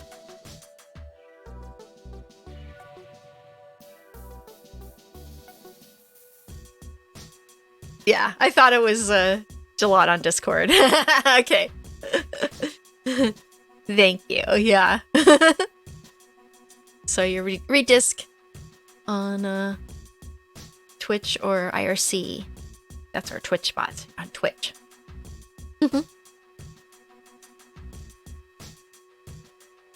Yay! That was a fun show. We had lots of topics, which I always love.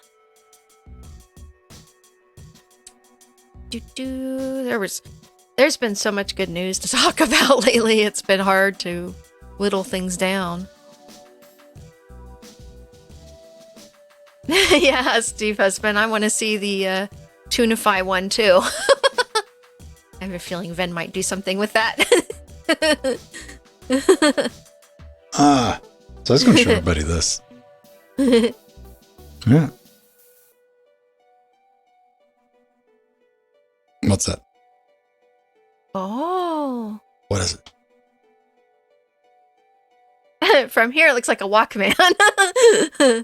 But let me. It's one of their emergency flashlight and charger and all the goodies. Your emergency, flashing light. Uns. Hang on. I think it's got. Yes, it's got RGBs. Yeah, there you go. We will. All right, does that cut it off? Good. So about this, I just wanted like a big chunky power brick. Yeah, that's what I figured it might be. I got one for the car.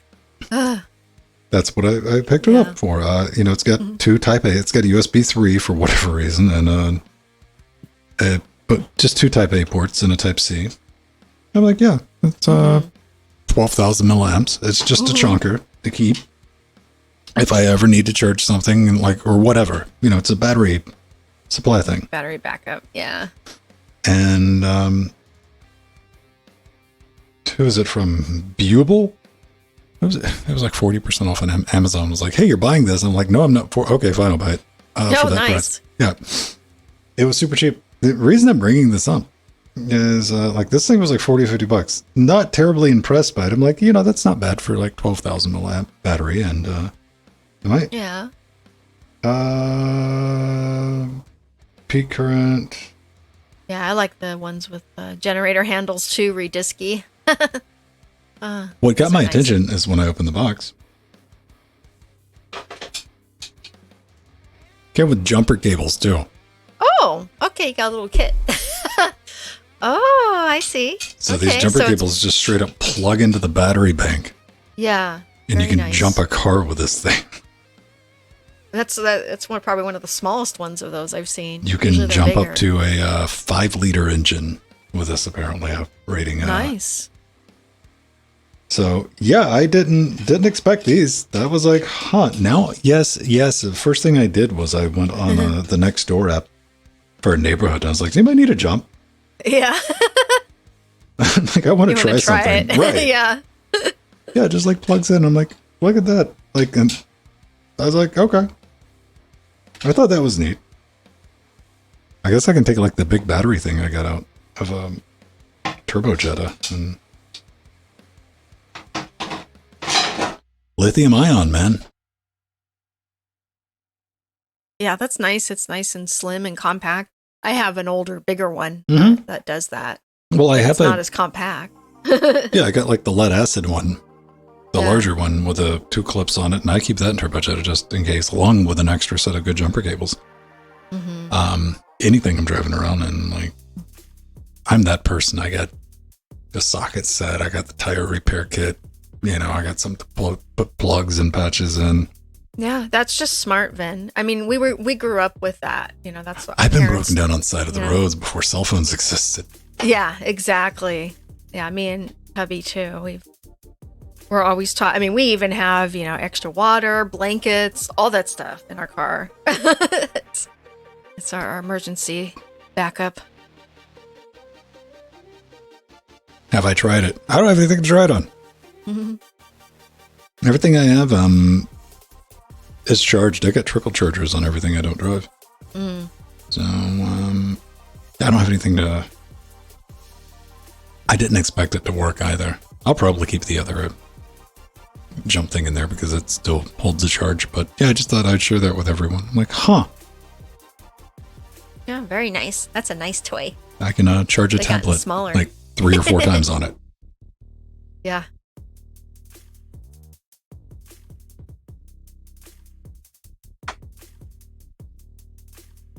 It is smaller. What I worry about with stuff like that, though, Jill, is it gets smaller and it gets like really portable. Like I could shove that down in my pants pocket if I really wanted to. Yeah. But that's also the energy density gets smaller and smaller and smaller. Like that catches on fire. That thing goes out when it is done, is when it stops being exploding. I always fiery. worry about the power not being there when you need it, because that's a thing. If you have it in your car for a few years, unless, you get it out and test it every once in a while, you don't know if it's actually kept the charge. And But you want to do that, yeah. Yeah. When the power goes out, yeah. Fortunately, I just worry about like things like this getting punctured or forgotten about and smashed, and people don't check them, you know, because like you're dealing with these things are obviously lithium ion and battery density, and like lithium ion battery lights up, it sparks up. Mm-hmm. It's just going to keep going until it's done, man. Like you're not putting that out with anything you got to laying around your house. You're not. Mm-hmm.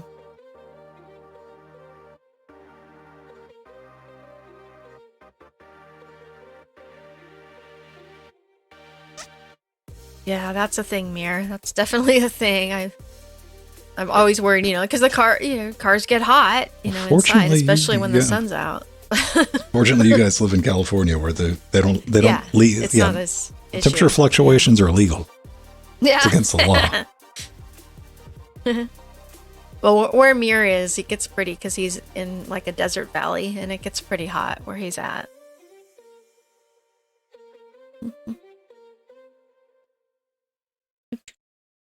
But yeah, going through Vegas or something like that. Yeah, I gotta be careful. Batteries, you're going to battery. Take care of your batteries, kids. Yeah. Has anybody bought and returned that Super Micro Epic motherboard? Nope. I check it like 2 or 3 times a week, looking for the used. Because I can eat like $300 for motherboard. I just don't pay for $400 for motherboard, man. You know what? If I'm going to pay $500 for motherboard, it better have some RGB on it. Yeah. That should be guaranteed. Right? Have several headers, you know? I mean, it better just be... And lots of fan headers. Unchained. Like, I want to be water cooled. I understand why. Because, like, 6 people want to buy on desktop style, you know, desktop-sized Epic motherboard. I understand that. It's volume, right? Yeah. But I also understand somebody at some point has to buy one and return it, so I can get it for $200 off like I did with Threadripper's motherboard. I didn't pay full price for that. That was a $400 motherboard.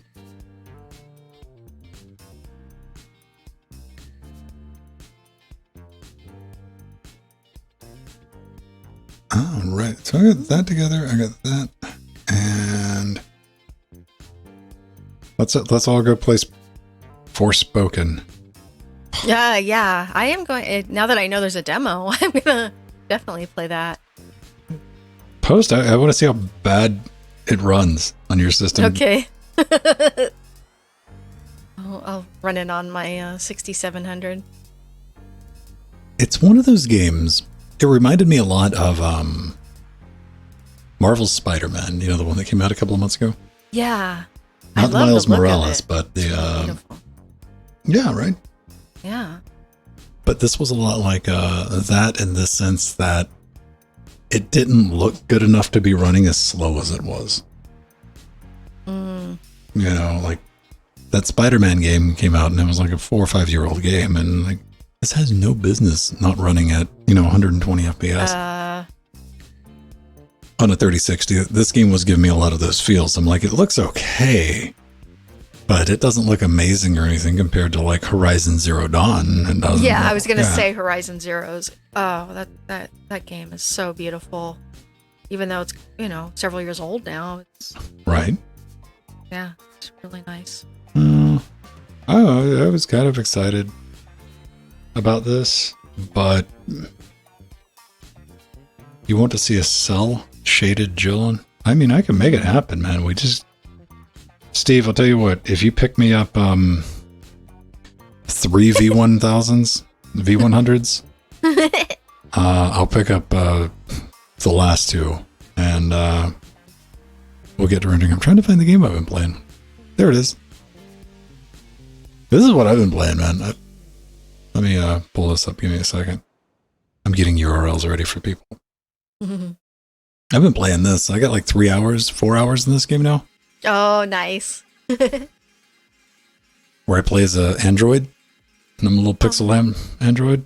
And I climb ropes and I jump over things and I chase people because, I want to eat their organs. And it's kind of fun. It's kind of fun until it goes full Celeste later on in the game. Oh, it gets really hard, huh? Well, it's one of those things where I'm going to be bringing up in the review of if you're going to just completely ape a mechanic and, just copy a mechanic just straight up, you better nail it. Mm-hmm. And they didn't. But, this has been like one guy's project put together over the last couple of years. I am making note of it, and then I'm going to put it in my wish list. How many games do you have in your wish list still? Oh gosh, I haven't even checked recently. Yeah, I've got hundreds.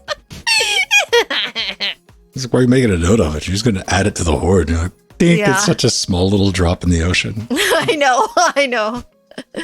But I list them by date added so that I know that I see the more recent ones first.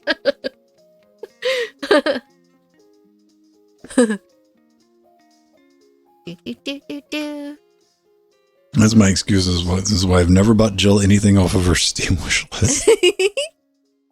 Because it's just a list of everything that comes out. And I'm like, I have no idea what you actually want. Mm-hmm. I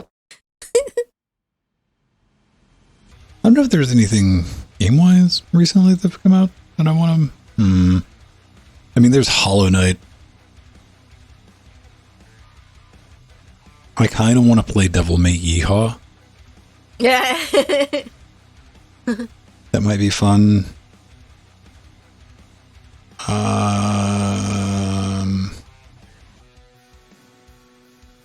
think I might want to play Valkyrie Elysium. I'm just not 100%. Steve, do you have one? Yes, he does. In fact, I have quite a few on his account, too. For when we wanted to play multiplayer games together. Which happened a little bit. We did play Distance a few times and golf with your friends. I want... Yeah, honey, that's how we were able to play golf with friends together and play Distance with each other. I want you guys to stream. Mm-hmm. It Takes Two. Aww. That's my kind of game. I love these kind of games. Jill and Steve can play it. Yeah. And there's a sassy talking French book. A grimoire of sorts. Yeah, you probably get like 4 or 5 hours on this guy. This is going to force you guys to cooperate. Oh, that would be a good one. Yeah, I mean, it starts off as a couple that are about to get divorced. So they got to learn to get along. They have to learn to get along and and go to counselors, so they can psychiatrists, so they can learn to work together, or in this case, be pummeled by creatures and other beasts, and learn it'd be to a work fun together. Have they done any updates to Distance? There was one a few months ago. That's the last time I looked, because I do launch it quite regularly when I'm testing machines. One thing I do notice is that it's been having problems with the cloud sync in Steam. Our last news update was 2020. You know what it is? It's probably the tracks. It's the tracks that the community maps. I use a lot of community maps. I have like 30 of them that I play, and those get updated. So that's probably what I'm seeing get updated.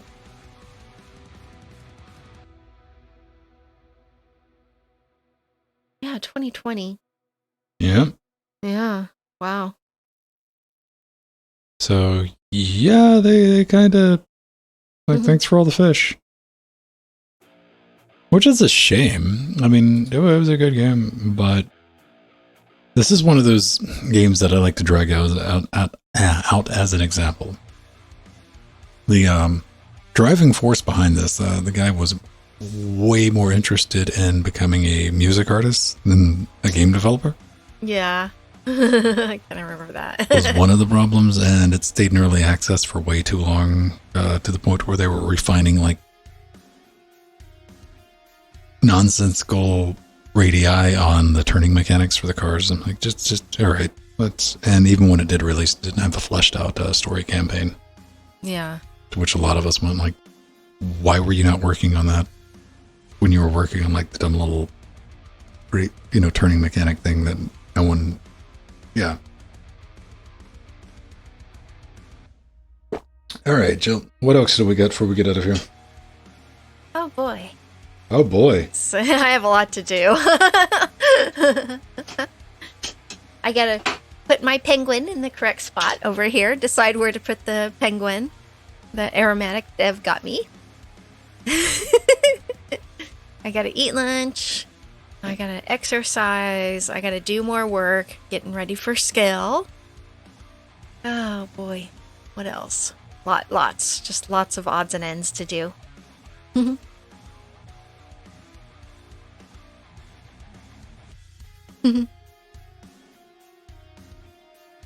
get a hold of my Linux chicks so we can have a meeting soon. Other than virtual, we need to meet in person.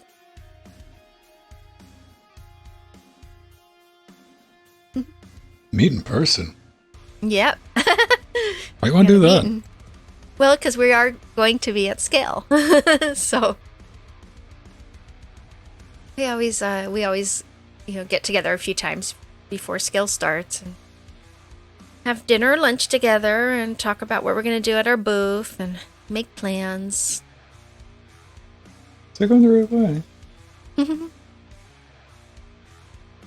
Oh, and Mir, I will get the Suse plushie for sure from Alan. We'll pick up Alan on the way to Matthew's house. We're gonna me and Mir and Alan and Steve and Matthew are gonna do an LGC party 2 weeks before Scale, which is going to be our Scale meeting. Talk about Scale and just have fun watching Linux Gamecast. It's been a while since we've had an LGC party, since last year, before Scale. So you're going to have all those, Alright, oh, they come in a 2-pack, though. So, Steve, if you're going to have to be dealing with all those, people at Scale, man, I'm just saying you can get these for, $14.99?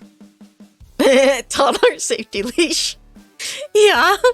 So you can keep track of everyone? Yeah. just anchor them on the booth? Yes. There you go. That's funny. You don't have to worry about them. Aw, thank you, Jalad, for joining us live and also from Twitch. Now I know your Twitch handle.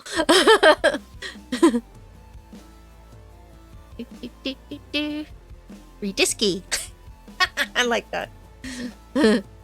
I like how these children's leash are advertising. Like, we use 301 stainless steel. I'm like, oh my goodness. Isn't that kind of painful? I think I'd rather it be well, plastic. I mean, it's plasticized over the top of it, but I'm like, yeah. What are you worried about escaping here, man? Like, the Hulk? Alan will look good in those, yeah. Yeah, Alan would look good in those. Watch Matthew tie him to the Lutris booth with those. An empty. See, it'll be just like that, Steve. Just clip them on the booth. You'll be good. They'll never know. Actually, it's kind of a good idea when you need people to stay.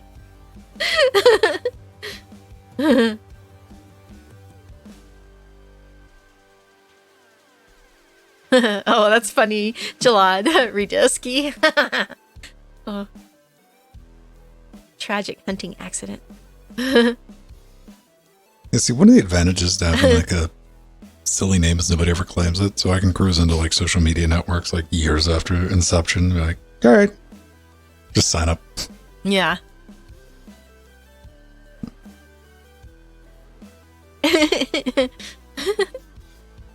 Yeah, Mir, I'm looking forward to my Suse, and I'm sorry I haven't picked it up from Alan. I haven't seen Alan in a while, and unfortunately, but I did. I have a place I'm gonna put it until I put it on display. It's eventually gonna go on display here in my room. That'll be nice. That was really right nice. Right next to the 3D effects cards. Yeah. Yes.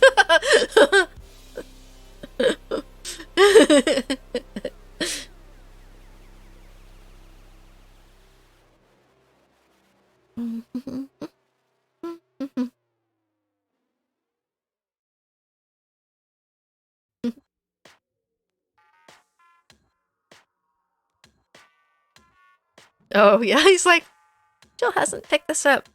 Honestly, I kept forgetting about it, but that wasn't. Then I'd remember, and then I'm like, oh, I need to see Alan. I haven't seen Alan in a while. It's a cool reality you got to deal with, man. Like, Seuss is so bad, Jill doesn't even want to hoard it.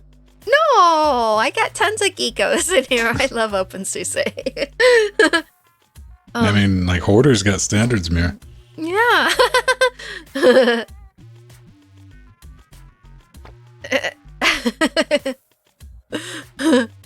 All right, everyone. I got to go do the podcast thing. Yeah. I will get that out. I need to do sudo jet down. Script all the things. Okay. And yeah, I'll have this posted later if you want to get in touch with me. You know where I'm at. I'm hanging out in Discord, posting random things. Oh, thank you, Arthurian. Come hang out with us Friday. You want to get your racing on? Yeah, definitely. Unfortunately, I won't be there Friday because I'm going to Disneyland. Oh, I'll miss this Friday. See, you won't even have to listen to Jill. Yeah, but darn it, I'm going to make it through that boss map. All right. I want to practice that map. I just have to go through the GPS again because I got lost after the wall ride, and then I jumped over and got on the wall ride again. I'm like, what's going on? I got lost. I haven't made it through that map clean yet. Oh, okay. That's like after 15 minutes. Like, I've cheesed my way through it because I like cheesed at the end because I like smashed into a wall. But I'm like, you know what? I can still drive around this thing to get through the goal. Yeah. Okay. But yeah, I look forward to setting some good times on there. Oh man, no! You Arthurian would love to have you need to be perpetual. You need to be like Skittles. It's like, hey guys, I totally join. Yeah, I just can't do it right now. You can come in on Tuesdays when we start at 2 p.m. Pacific. That's a better time for you than 4:30 p.m. Eastern. For 30 p.m. Pacific, my time on Friday. 30 p.m. 4:30 p.m. 4:30 p.m. All right. Pacific on Friday. Yeah, it's 7:30 for you. You make it, you can make it. We got like 3 spots open. And here's the reality of it. Because I can already smell what the rock's cooking on this is Trackmania 2020 is on Steam right now. They just haven't released it. Okay. Which is the current Trackmania all the kids are playing. That's the one that's like super popular. Yeah. And it's looking like I'm going to be able to set up a server for that. So that's going to be something we're going to be doing along with Trackmania. And I'm not opening new spots on the server. So there are 12 spaces. We currently have 9 people regularly playing. So you can math that out. Go ahead and punch that into Google. Yeah. Of how many spots are going to be available. Yeah. Reserve yours today. Yeah. So those other 3 spots are, that's just reality. I'm just letting everybody know, like, because I know those 3 spots are going to, boom, get snapped up as soon as we start doing Trackmania 2020 on top of everything else. The new one, yeah, like, absolutely. Those are gone, and I'm going to keep this small. You know, I'm not trying to make fat stacks off this. We're just trying to have a community night. So yeah, absolutely. And that's Venbar's number is 12. I can wrangle 11 people at one time. More than that. Yeah. I remember when we did 15. I think we had 15 show up one time. Oh, we've had like 16, 17 16, people. And yeah. like it's like just when we first absolute started. chaos. Yeah, it was too much. Too many people. Yeah, it was 16 or 17. Yeah, you're right. Because I came up with 12 because that fits on the letterboards. Yeah. You got 6 and 6, so you can keep track of all the scores without having to switch it to go to the page 2. Yeah. And we were having to do that. That was difficult, yeah. It was just too much chaos. Pain. So Yeah. keep Too it hard to manage. Keep it at 12 for everybody's sanity. Plus, you can keep track of 12 people. Like, Yeah. not just me, but everybody can keep track of 11 other people pretty easy. Uh-huh. True.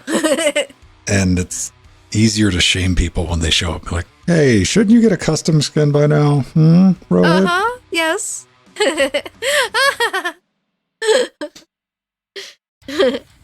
And it's good having that because you know who everybody is by what they're driving by at this point.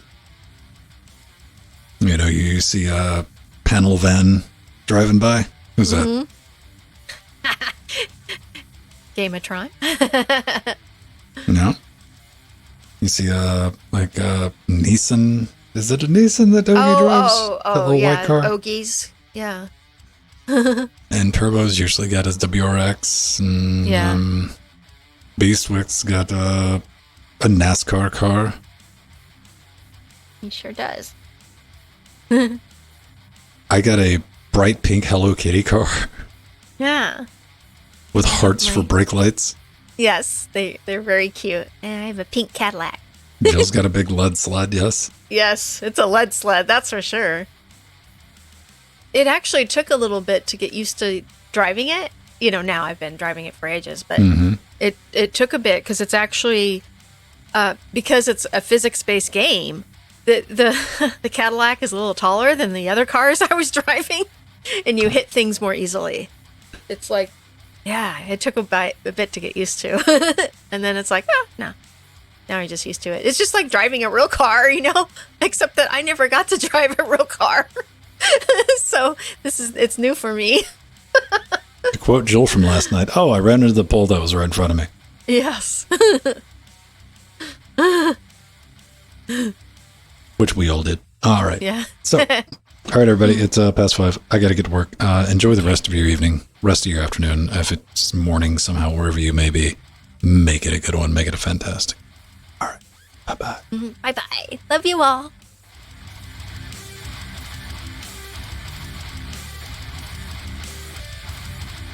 Mm-hmm.